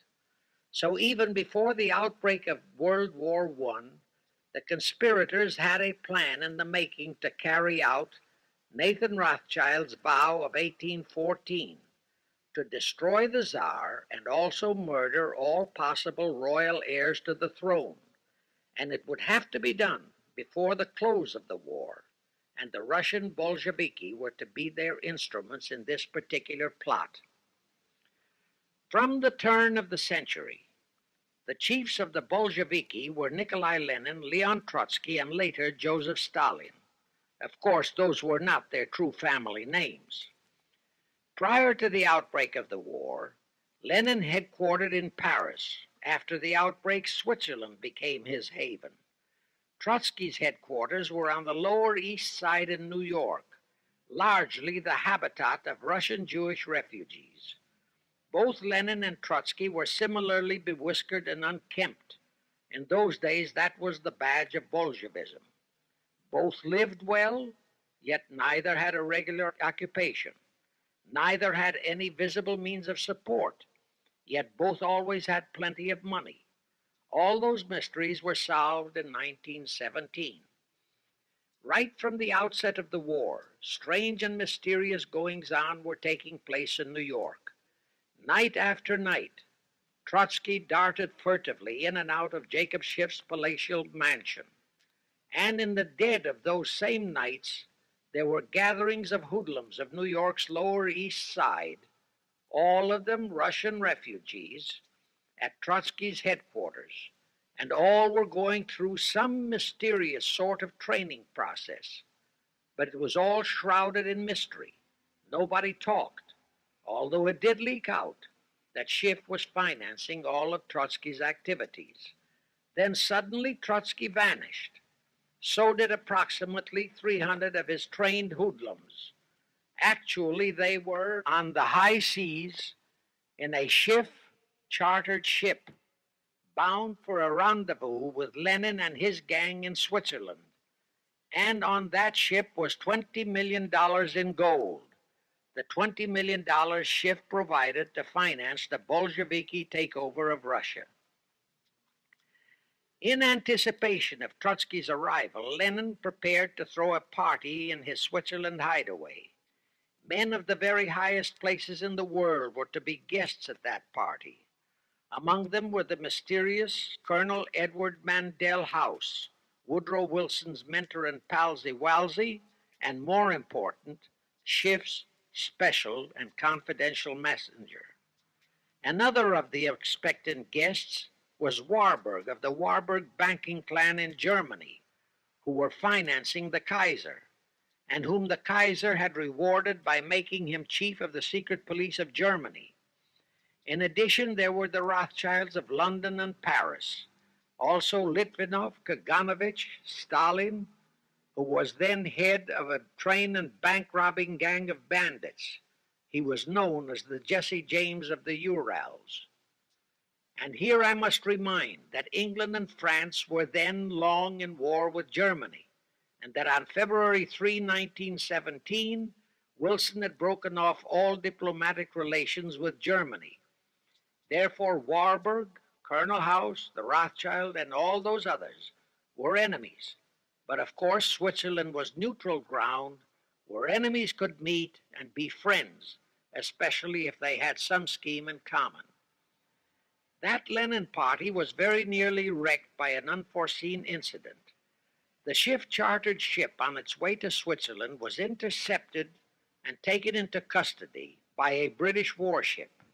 But Schiff quickly rushed orders to Wilson to order the British to release the ship intact with the Trotsky hoodlums and the gold. Wilson obeyed. He warned the British that if they refused to release the ship, the United States would not enter the war in April as he had faithfully promised a year earlier. The British heeded the warning, Trotsky arrived in Switzerland, and the Lenin party went off as scheduled. But they still faced what ordinarily would have been the insurmountable obstacle of getting the Lenin-Trotsky band of terrorists across the border into Russia. Well, that's where Brother Warburg, chief of the German secret police, came in. He loaded all those thugs into sealed freight cars and made all the necessary arrangement for their secret entry into Russia. The rest is history. The revolution in Russia took place, and all members of the royal Romanov family were murdered. Now, my chief objective is to establish beyond even a remote doubt that communism, so-called, is an integral part of the Illuminati's great conspiracy for the enslavement of the entire world. That communism, so-called, is merely their weapon and bogeyman word to terrify the peoples of the whole world, and that the conquest of Russia and the creation of communism was in great part organized by Schiff and the other international bankers right in our own city of New York. A fantastic story? Yes, some might even refuse to believe it. Well, for the benefit of any doubting Thomas, I will prove it by reminding that just a few years ago, Charlie Knickerbocker, a Hearst newspaper columnist, published an interview with John Schiff, grandson of Jacob, in which young Schiff confirmed the entire story and named the figure old Jacob contributed, $20 million.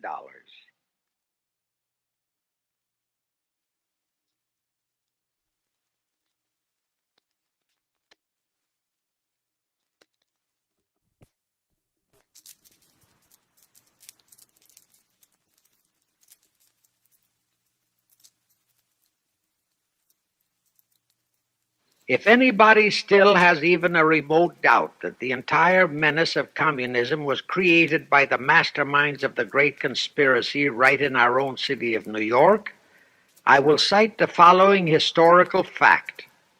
All records show that when Lenin and Trotsky engineered the capture of Russia, they operated as heads of the Bolsheviki Party. Now, Bolshevism is a purely Russian word. The masterminds realized that Bolshevism could never be sold as an ideology to any but the Russian people. So in April 1918, Jacob Schiff dispatched Colonel House to Moscow with orders to Lenin, Trotsky, and Stalin to change the name of their regime to the Communist Party and to adopt the Karl Marx Manifesto as the constitution of the Communist Party. Lenin, Trotsky, and Stalin obeyed, and that year of 1918 was when the Communist Party and the menace of communism came into being. All this is confirmed in Webster's Collegiate Dictionary, 5th edition. In short, communism was created by the capitalists. Thus, until November 11, 1918, the entire fiendish plan of the conspirators worked perfectly. All the great nations, including the United States, were war-weary, devastated, mourning their dead. Peace was the great universal desire. Thus, when it was proposed by Wilson to set up a League of Nations to ensure peace, all the great nations, with no Russian czar to stand in their way, jumped on that bandwagon without even stopping to read the fine print in that insurance policy. That is all but one, the United States, the very one that Schiff and his co-conspirators least expected would balk. And that was their one fatal mistake in that early plot. You see, when Schiff planted Woodrow Wilson in the White House, the conspirators assumed that they had the United States in the proverbial bag. Wilson had been perfectly built up as a great humanitarian. He supposedly became established as a God-man with the American people.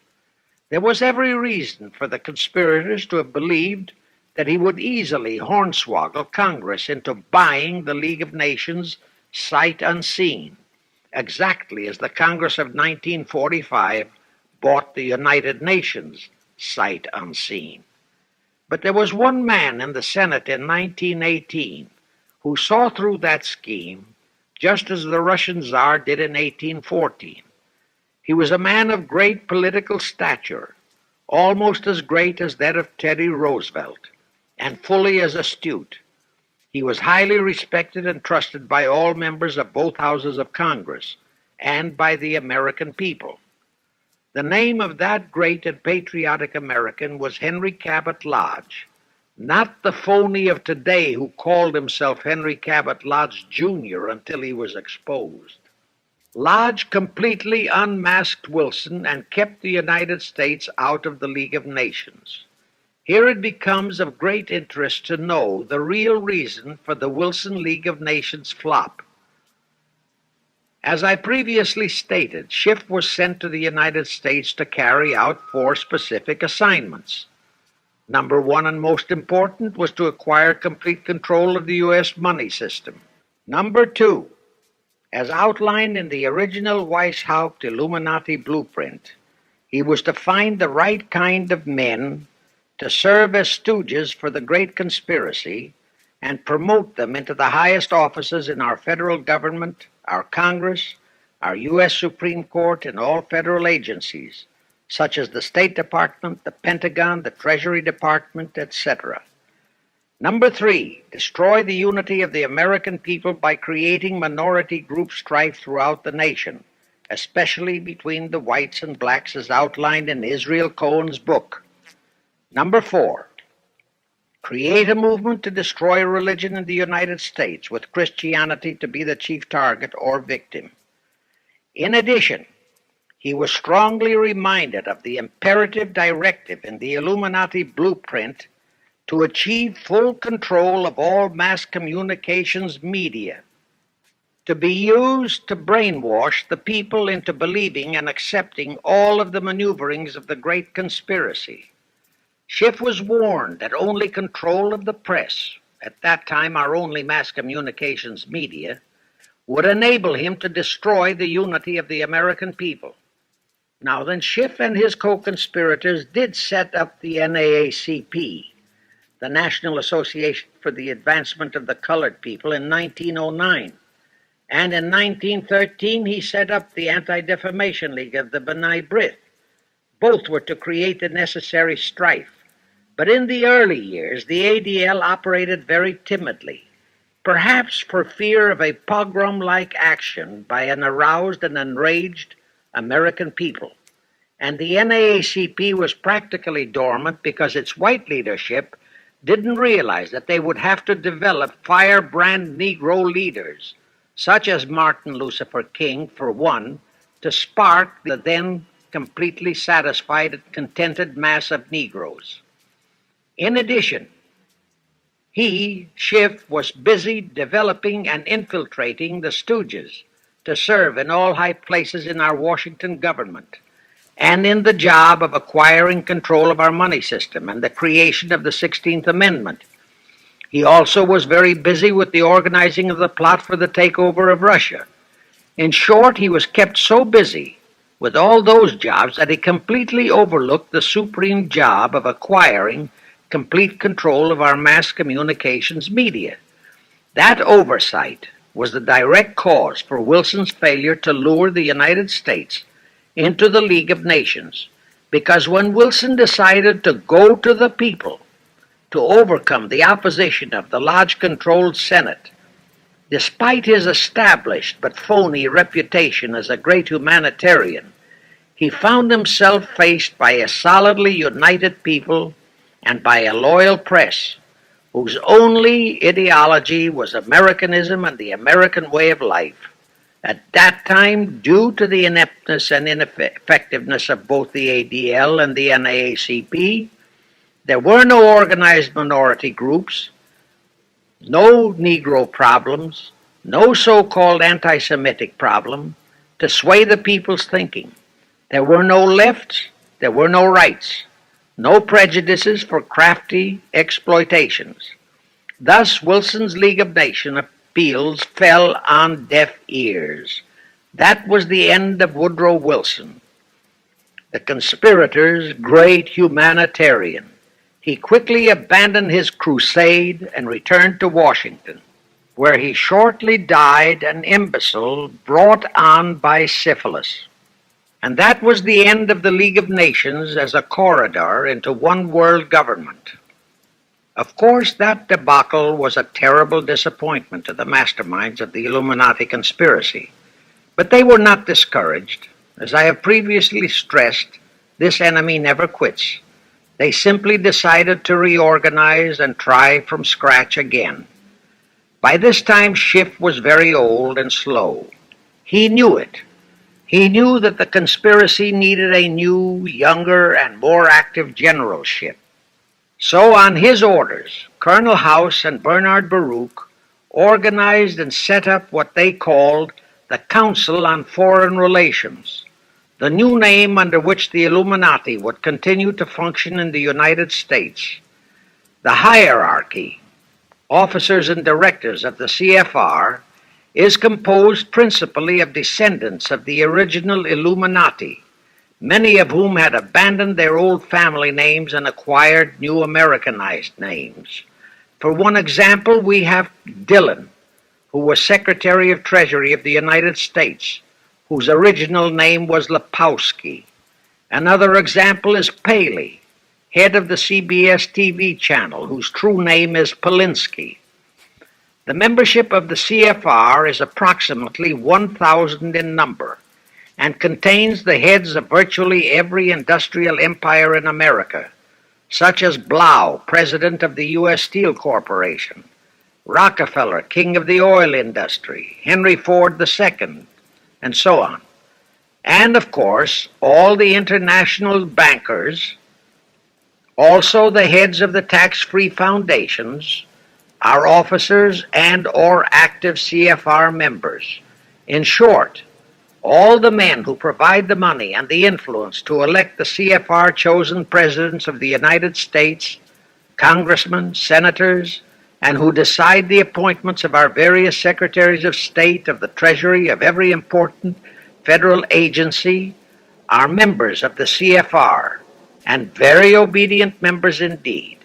Now, just to cement that fact, I will mention the names of a few of the United States presidents who were members of the CFR. Franklin Roosevelt, Herbert Hoover, Dwight D. Eisenhower, Jack Kennedy.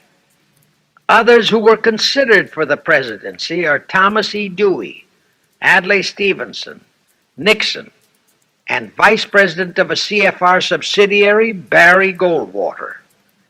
Among the important cabinet members of the various administrations, we have John Foster Dulles, Allen Dulles, Cordell Hull, John J. McCloy, Morgenthau, Clarence Dillon, Rusk, McNamara, and just to emphasize the red color of the CFR, we have as members such men as Alger Hiss, Ralph Bunche, Pasvolsky, Harry Dexter White, real name Weiss, Owen Lattimore, Philip Jeffy, etc., etc. Simultaneously, they were flooding thousands of homosexuals and other blackmailable characters into all the federal agencies from the White House down. Remember Johnson's great friend Jenkins and Bobby Baker? Now, there were many jobs the new CFR had to accomplish. They required much help. So their first job was to set up various subsidiaries to whom they assigned special objectives. I can't name all the subsidiaries in this recording, but the following are a few. The Foreign Policy Association, FPA, the World Affairs Council, WAC, the Business Advisory Council, BAC, the notorious ADA, Americans for Democratic Action, virtually headed by Walter Reuther, the notorious 1313 in Chicago. Barry Goldwater was, and no doubt still is, a vice president of one of the CFR subsidiaries. In addition, the CFR set up special committees in every state in the Union, to whom they assigned the various local state operations.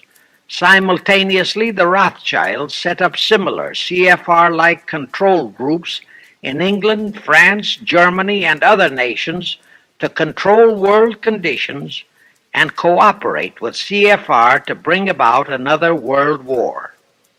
But the CFR's first and foremost job was to get complete control of our mass communications media. The control of the press was assigned to Rockefeller. Thus, Henry Luce, who recently died, was financed to set up a number of national magazines, among them Life, Time, Fortune, and others, which publish USSR in America. The Rockefellers also directly or indirectly financed the Cowles Brothers Look magazine and a chain of newspapers. They also financed a man named Sam Newhouse to buy up and build a chain of newspapers all over the country. And the late Eugene Meyer, one of the founders of CFR, bought the Washington Post, Newsweek, the weekly magazine, and other publications.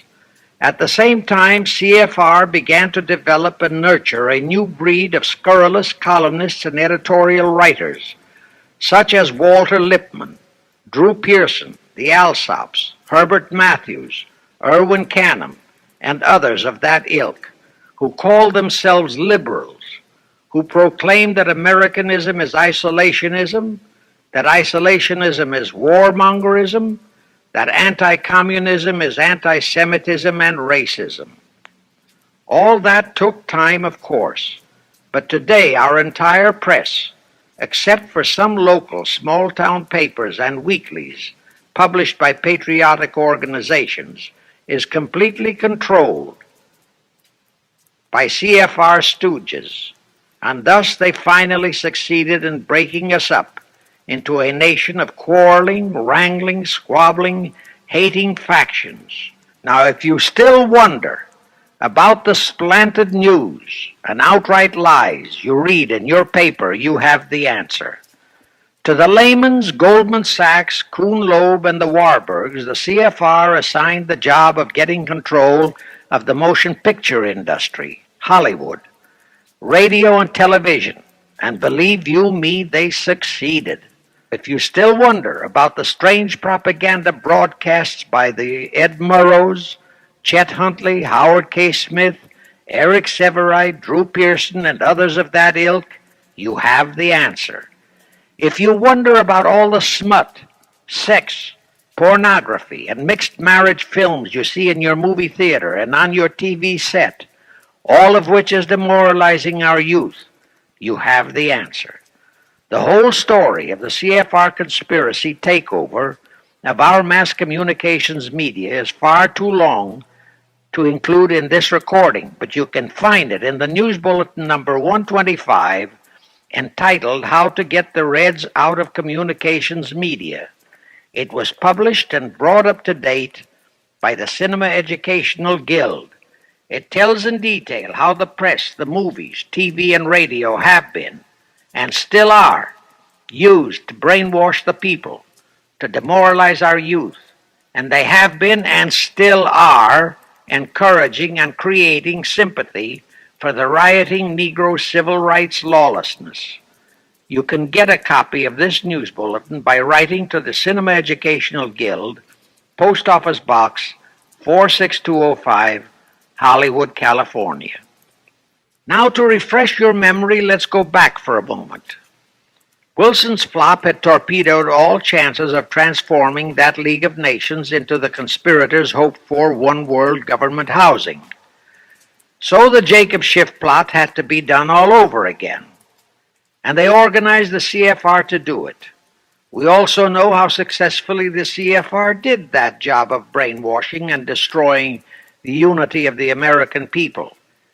But as was the case with the Schiff plot, the climax and the creation of a new housing for their one-world government required another world war, a war that would be even more horrible and more devastating than the First World War, in order to get the people of the world to again clamor for peace and a means to end all wars.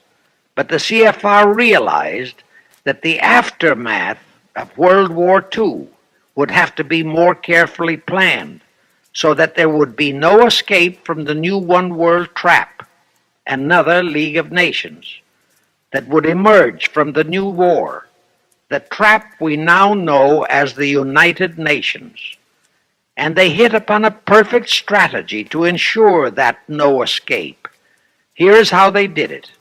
In 1943, in the midst of the war, they prepared the framework for the United Nations, and it was handed over to Roosevelt and our State Department to be given birth by Alger Hiss, Pozvolsky, Dalton Trumbo, and other American traitors, thus making the whole scheme a United States baby.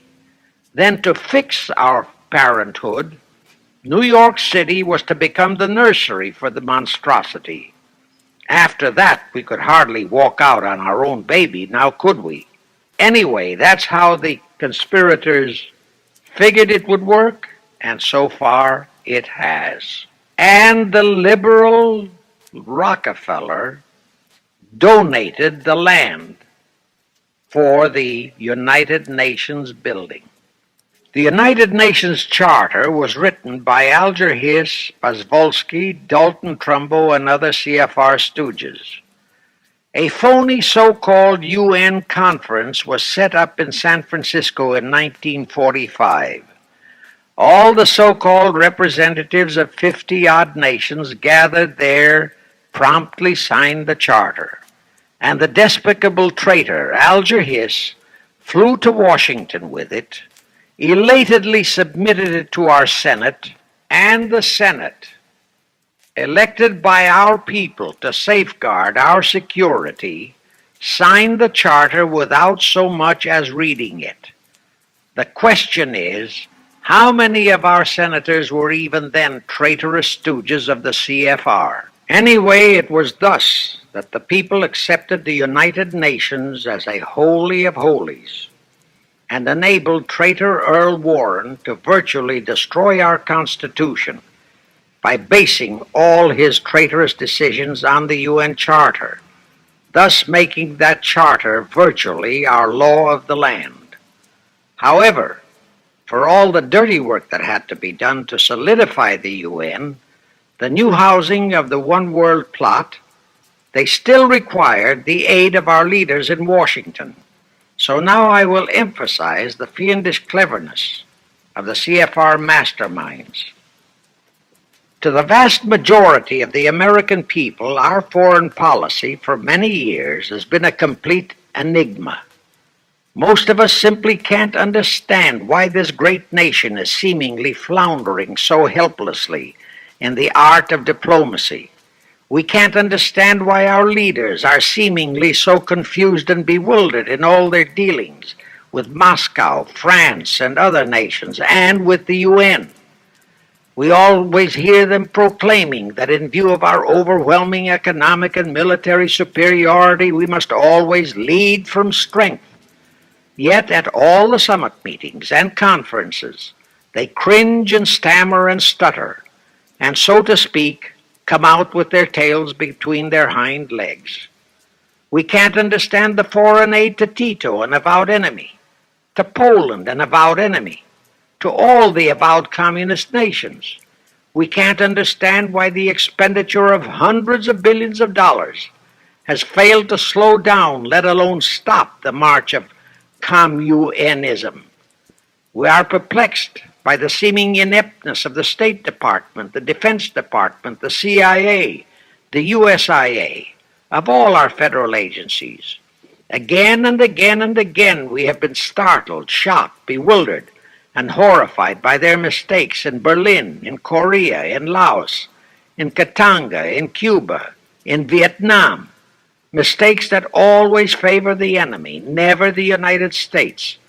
Under the law of averages, they should have made at least one or two mistakes in our favor, but they never did. What's the answer? The answer is the CFR and the parts played by their subsidiaries and stooges in Washington. Thus we know that complete control of our foreign relation policy is the key to the success of the entire Illuminati One World plot. Here is the further proof. Earlier I fully established that Schiff and his gang had financed the Lenin-Trotsky-Stalin takeover of Russia and fashioned its communist regime into becoming their chief instrument to keep the world in turmoil and to finally terrorize all of us into seeking peace in a UN One World government. But the conspirators knew that the Moscow gang could not become such an instrument until and unless the whole world would accept the communist regime as the legitimate, de jure government of Russia. Only one thing could accomplish that: recognition by the United States. The conspirators figured that the whole world would follow our lead, and that's when the Wilson flop very nearly wrecked the entire plot. Throughout the following 3 Republican administrations, the CFR pulled every trick in their bag to induce Harding, Coolidge, and Hoover to grant that recognition, but all 3 refused. As a result, in the late 1920s, the Stalin regime was in dire straits. Despite all purges and secret police controls, the Russian people were growing more and more restive. It is a matter of record, admitted by Litvinov, that during 1931 and 1932, Stalin and his whole gang were always packed and ready for instant flight. they landed Franklin Roosevelt in the White House. Crafty, unscrupulous, utterly without conscience, that charlatan traitor turned the trick for them. Without even asking consent of Congress, he unlawfully proclaimed recognition for the Stalin regime. That did it. And exactly as the conspirators figured, the whole world did follow our lead. Automatically, that squelched the previously growing resistance movement of the Russian people. That automatically launched the greatest menace the civilized world has ever known. The rest is too well known to need repeating. We know how Roosevelt and his traitorous State Department kept building up the communist menace right here in our own country, and thus throughout the world. We know how he perpetrated that Pearl Harbor atrocity for his excuse to hurl us into World War II. We know all about his secret meetings with Stalin at Yalta and how he, with Eisenhower's help, delivered the Balkans and Berlin to Moscow. And last, but by no means least, we know that 20th century Benedict Arnold not only dragged us into that new corridor, the United Nations, into one world government, but actually schemed all the arrangements to plant it within our country. In short, the day that Roosevelt entered the White House, the CFR conspirators regained full control of our foreign relations machinery and firmly established the United Nations as the housing for the Illuminati one world government. I wish to stress one other very vital point. That Wilson League of Nations flop brought Schiff and his gang to the realization that control of just the Democratic Party was not enough. True, they could create a crisis during the Republican administration, as they did in 1929 with their Federal Reserve manufactured crash and depression, which would bring another Democrat stooge back into the White House. But they realized that a 4-year disruption in their control of our foreign relation policies could play havoc with the progress of their conspiracy. It could even break up their entire strategy, as it almost did before Roosevelt saved it with his recognition of the Stalin regime. Thereupon, after that Wilson debacle, they began to formulate plans to achieve control of both of our national parties. But that posed a problem for them. Manpower, stooges in the Republican Party, also added manpower for the Democratic Party, because control of just the man in the White House would not be enough. They'd have to provide that man with trained stooges for his entire cabinet, men to head the State Department, the Treasury Department, the Pentagon, the CIA, the USIA, etc. In short, every member of the various cabinets would have to be a chosen tool of the CFR, such as Rusk and McNamara. Also all undersecretaries and assistant secretaries. That would give the conspirators absolute control of all our policies, both domestic and, most important, foreign. That course of action would require a reserve pool of trained stooges, instantaneously ready for administrative changes and for all other exigencies. All such stooges would of necessity have to be men of national reputation, high in the esteem of the people, but they would have to be men without honor, without scruple, without conscience, men who would be vulnerable to blackmail. It is needless for me to stress how well the CFR succeeded. The immortal Joe McCarthy fully revealed that there are thousands of such security risks in all federal agencies. Scott McCloud unmasked thousands more, and you know the price Otepka has had to pay and is still paying for his expositions before a Senate committee of the traitors in the State Department. And you know that the men in the State Department who delivered Cuba to Castro have not only been shielded, but promoted.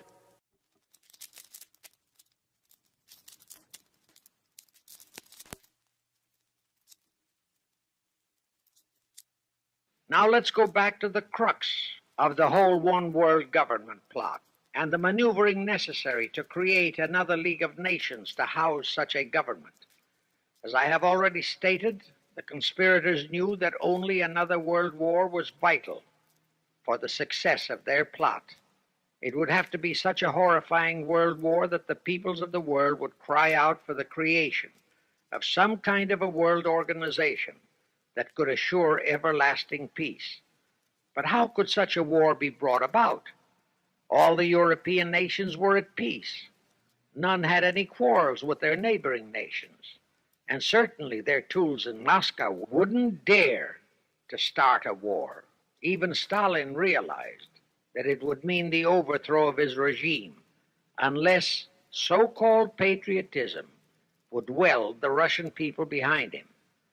But the conspirators had to have a war. They had to find or create some kind of an incident to launch it. And they found it in a little inconspicuous and repulsive little man who called himself Adolf Hitler. Hitler, an impecunious Austrian house painter, had been a corporal in the German army. He made the defeat of Germany into a personal grievance. He began to rabble-rouse about it in the Munich, Germany area. He began to spout about restoring the greatness of the German Empire and the might of the German soldiery. He advocated the restoration of the old German military to be used to conquer the whole world. Strangely enough, Hitler, the little clown that he was, could deliver a rabble-rousing speech, and he did have a certain kind of magnetism. But the new authorities in Germany didn't want any more wars, and they promptly threw the obnoxious Austrian house painter into a prison cell. Aha! Here was the man, decided the conspirators, who, properly directed and financed, could be the key to another world war. So while he was in prison, they had Rudolf Hess and Goering write a book which they titled Mein Kampf and attributed the authorship to Hitler, exactly as Litvinov wrote Mission to Moscow and attributed the authorship to Joseph Davies, then our ambassador to Russia and a stooge of the CFR. In Mein Kampf, Hitler, the pseudo-author, outlined his grievances and how he would restore the German people to their former greatness. The conspirators then arranged for a wide circulation of the book among the German people in order to arouse a fanatical following for him. On his release from prison, also arranged by the conspirators, they began to groom him and finance him to travel to other parts of Germany to deliver his rabble-rousing speeches. Soon he gathered a growing following among other veterans of the war, and that soon spread to the masses, who began to see in him a savior for their beloved Germany. Then came his leadership of what he called his Brown Shirt Army and the March on Berlin. That required a great deal of financing, but the Rothschilds, the Warburgs, and others of the conspirators provided all the money he needed. Gradually, Hitler became the idol of the German people, and then they overthrew the von Hindenburg government, and Hitler became the new Führer. But that still was no reason for a war. The rest of the world watched Hitler's rise, but saw no reason to interfere in what was distinctly a domestic condition within Germany. Certainly none of the other nations felt it was a reason for another war against Germany, and the German people were not yet incited into enough of a frenzy to commit any acts against any neighboring nation, not even against France, that would lead to a war. The conspirators realized they would have to create such a frenzy that would cause the German people to throw caution to the winds and at the same time horrify the whole world. And incidentally, Mein Kampf was actually a follow-up of Karl Marx's book, A World Without Jews.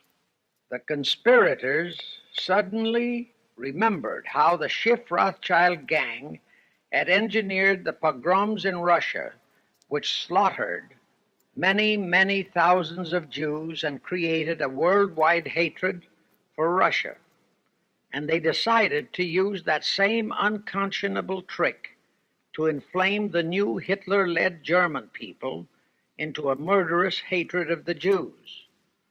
Now, it is true that the German people never had any particular affection for the Jews, ingrained hatred for them. Such a hatred would have to be manufactured, so Hitler was used to create it. He saw in it the grisly gimmick to make him the God-man of the German people. Thus, craftily inspired and coached by his financial advisors, the Warburgs, Rothschilds, and all the Illuminati masterminds, he blamed the Jews for the hated Versailles Treaty and for the financial ruination that followed the war. The rest is history.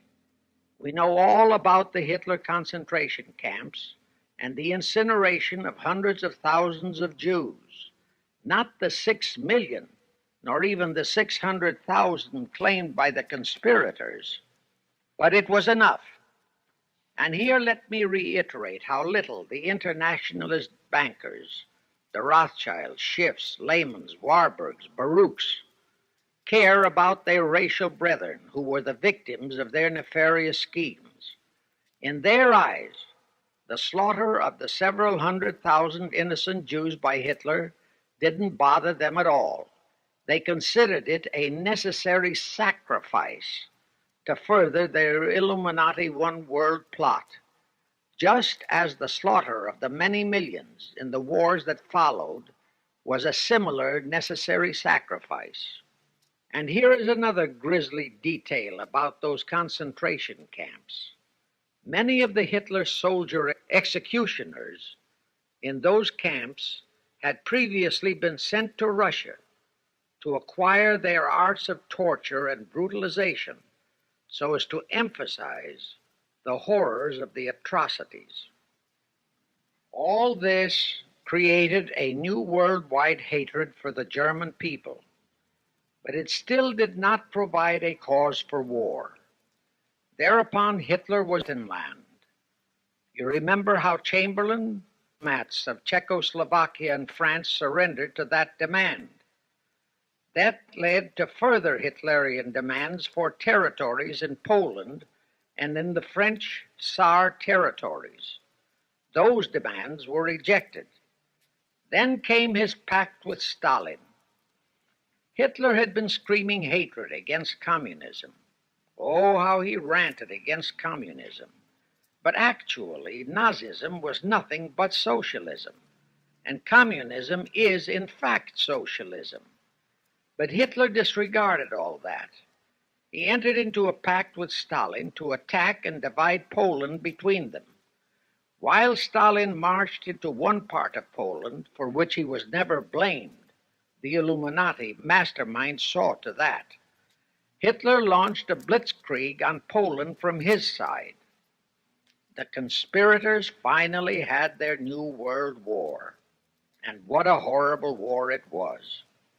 And in 1945, the conspirators finally achieved the United Nations, their new housing for their one world government. And truly amazing, all of the American people hailed this foul outfit as a holy of holies. Even after all the true facts about how the UN was created were revealed, the American people continued to worship that evil outfit. Even after a Soviet spy and traitor, even after I had publicly revealed the secret agreement between Hiss and Molotov that a Russian would always be the head of the military secretariat, and by that token, the real master of the UN, most of the American people continued to believe that the UN could do no wrong. Even after Tocqueville, the first Secretary General of the UN, confirmed that Hiss-Molotov secret agreement in his book For the Cause of Peace, the vast majority of our people refused to lose faith in the UN. Even after the truth about the Korean War was revealed, how the Russian General Vasiliev, head of that UN military secretariat, was given a leave of absence by the UN so that he could take command of the North Koreans and Red Chinese who were fighting the so-called UN police action under our own General MacArthur, who by orders of the UN was fired by the pusillanimous Truman in order to prevent his winning that war. Our people still believed in the UN, despite our 150,000 sons who were murdered and maimed in that war. The people continued to regard the UN as a sure means for peace, even after it was revealed in 1951 that the UN, using our own American soldiers under UN command and the UN flag, in collusion with our traitorous State Department and the Pentagon, had been invading many small cities in California and Texas in order to perfect their plan for the complete takeover of our country. Most of our people brushed it off and continued their belief that the UN is a holy of holies. Do you know that the UN Charter was written by traitor Alger Hiss, Molotov, and Wyszynski? That Hiss and Molotov had made that secret agreement that the military chief of the UN was always to be a Russian appointed by Moscow? Do you know that at their secret meetings at Yalta, Roosevelt and Stalin, at the behest of the Illuminati operating as the CFR, decided that the UN must be placed on American soil?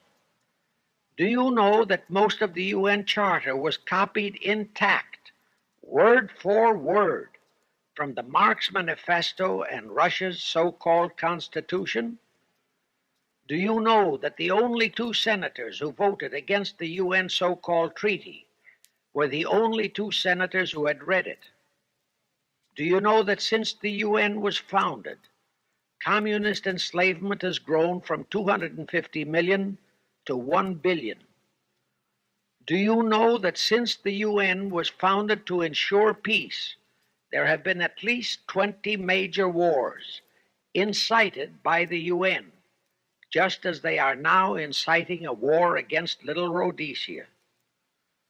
Do you know that under the UN setup, the American taxpayers have been forced to make up the UN Treasury deficit of many millions of dollars because of Russia's refusal to pay her share?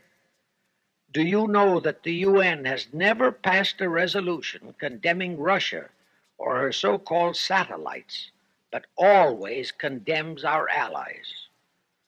Do you know that J. Edgar Hoover said, "The overwhelming majority of the communist delegations to the UN are espionage agents"?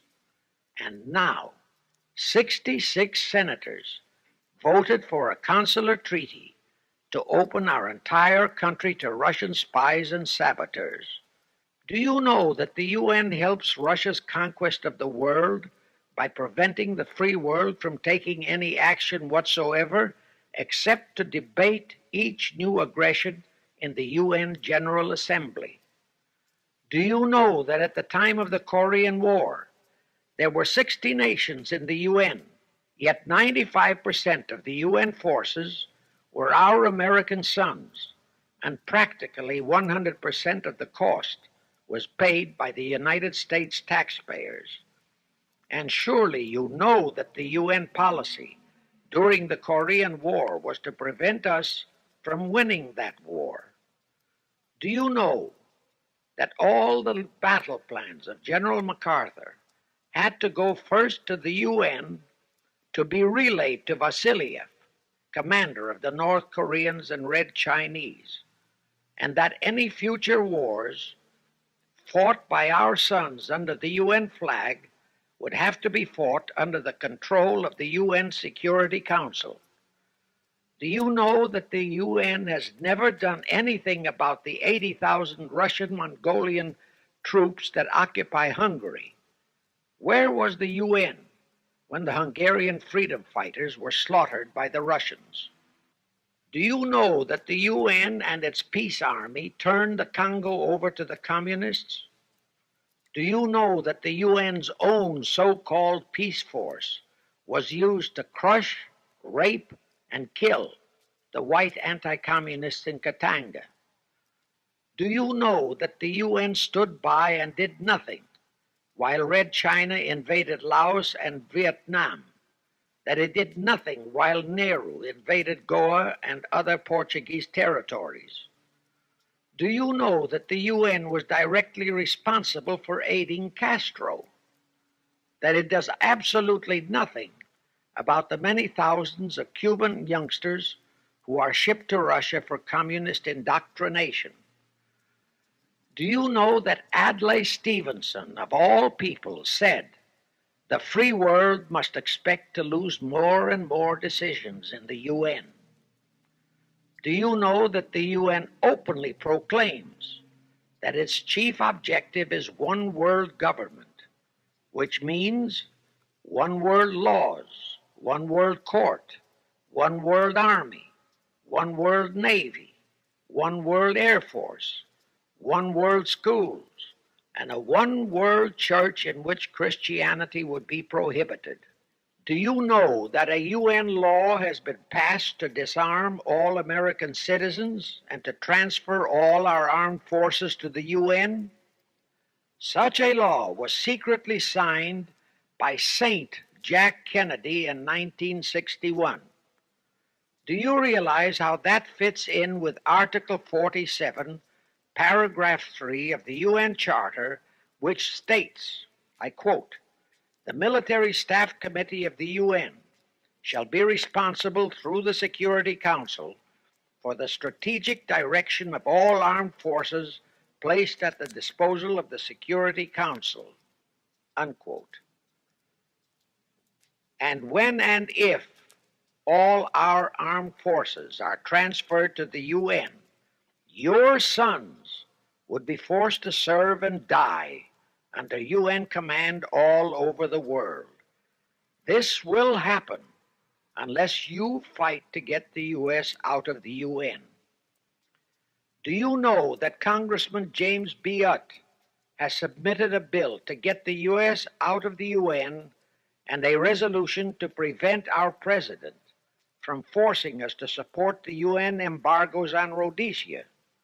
Well, he has, and many people all over the country are writing to their representatives to support the Utt bill and resolution.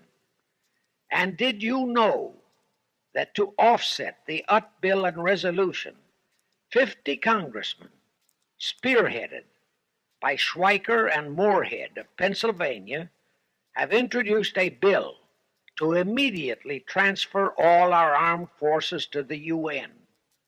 Can you imagine such brazen treason? Is your congressman one of those 50 traitors? Find out and take immediate action against him, and help Congressman Utt. Now, do you know that the National Council of Churches passed a resolution in San Francisco which states that the United States will soon have to subordinate its will to that of the UN, and that all American citizens must be prepared to accept it? Is your church a member of the National Council of Churches? In connection with that, bear in mind that God is never mentioned in the UN Charter, and their meetings are never opened with prayer. The creators of the UN stipulated in advance that there should be no mention of God or Jesus Christ in the UN Charter or in its UN headquarters. Does your pastor subscribe to that? Find out. Furthermore, do you know that the great majority of the so-called nations in the UN are anti-Christianity? That the UN is a completely godless organization by orders of its creators, the CFR Illuminati. Now, have you heard enough of the truth about the Illuminati's United Nations? Do you want to leave your sons and our precious country to the unholy mercy of the Illuminati's United Nations? If you don't, write, telegraph, or phone your representatives and senators that they must support Congressman Utt's bill to get the U.S. out of the UN and the UN out of the U.S. Do it today, now, before you forget. It is the only salvation for your sons and for our country. Now I have one more vital message to deliver. As I told you, one of the 4 specific assignments Rothschild gave Jacob Schiff was to create a movement to destroy religion in the United States, with Christianity to be the chief target. For a very obvious reason. The Anti-Defamation League wouldn't dare to attempt it, because such an attempt could create the most terrible bloodbath in the history of the world, not only for the ADL and the conspirators, but for the millions of innocent Jews. Schiff turned that job over to Rockefeller for another specific reason. The destruction of Christianity could be accomplished only by those who are entrusted to preserve it, by the pastors, the men of the cloth. As a starter, John D. Rockefeller picked up a young so-called Christian minister by the name of Dr. Harry F. Ward, Reverend Ward, if you please. At that time, he was teaching religion at the Union Theological Seminary. Rockefeller found a very willing Judas in this reverend. Thereupon, in 1907, he financed him to set up the Methodist Foundation of Social Service. And Ward's job was to teach bright young men to become so-called ministers of Christ and to place them as pastors of churches.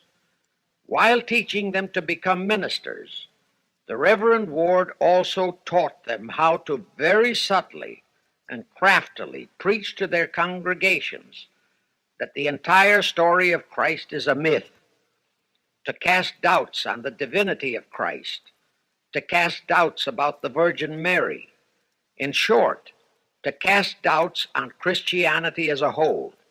It was not to be a direct attack, but much of it by crafty insinuation that was to be applied in particular to the youth in the Sunday schools. Remember Lenin's statement? Give me just one generation of youth, and I'll transform the whole world. Then, in 1908, the Methodist Foundation of Social Service, which incidentally was America's first communist front organization, changed its name to the Federal Council of Churches. By 1950, the Federal Council of Churches was becoming very suspect.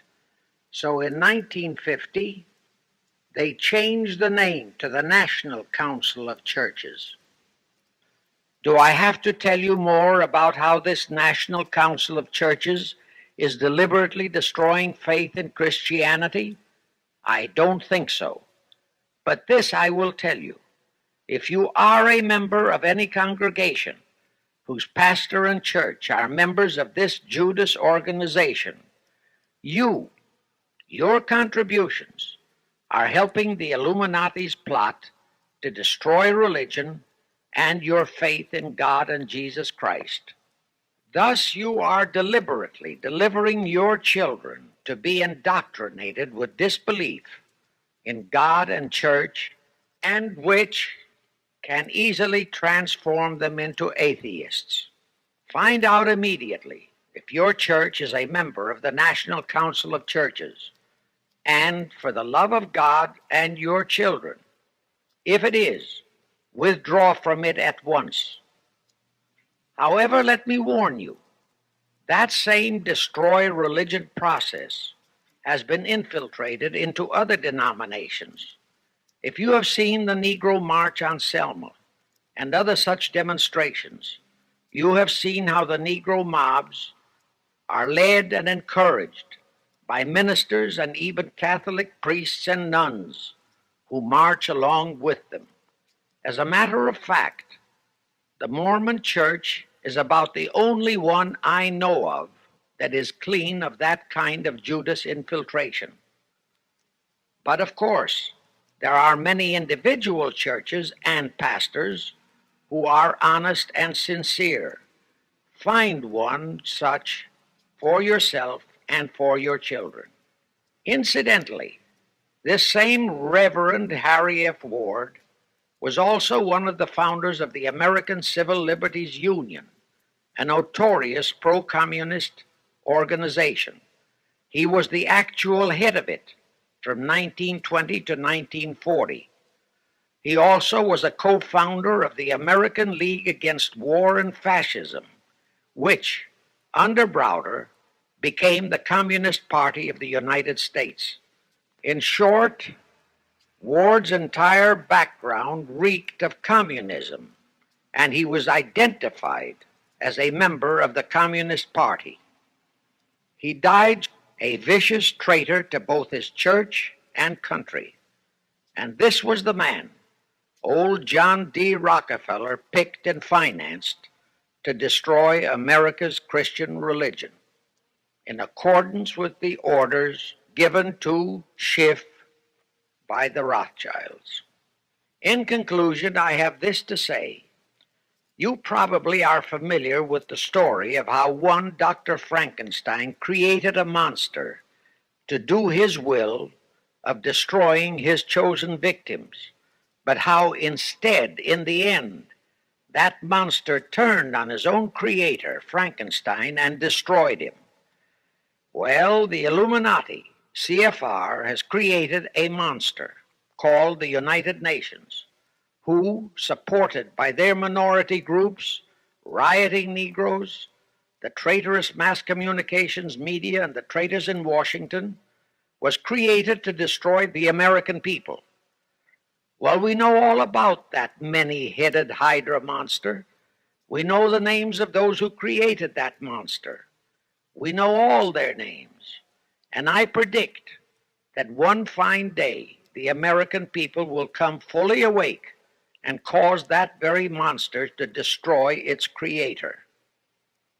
True, the majority of our people are still being brainwashed, deceived, and deluded by our traitorous press, TV, and radio, and by our traitors in Washington.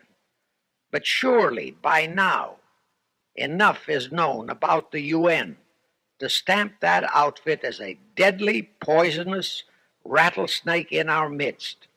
My only wonder is what it will take to awaken and arouse our people to the full truth. Perhaps this record will do it.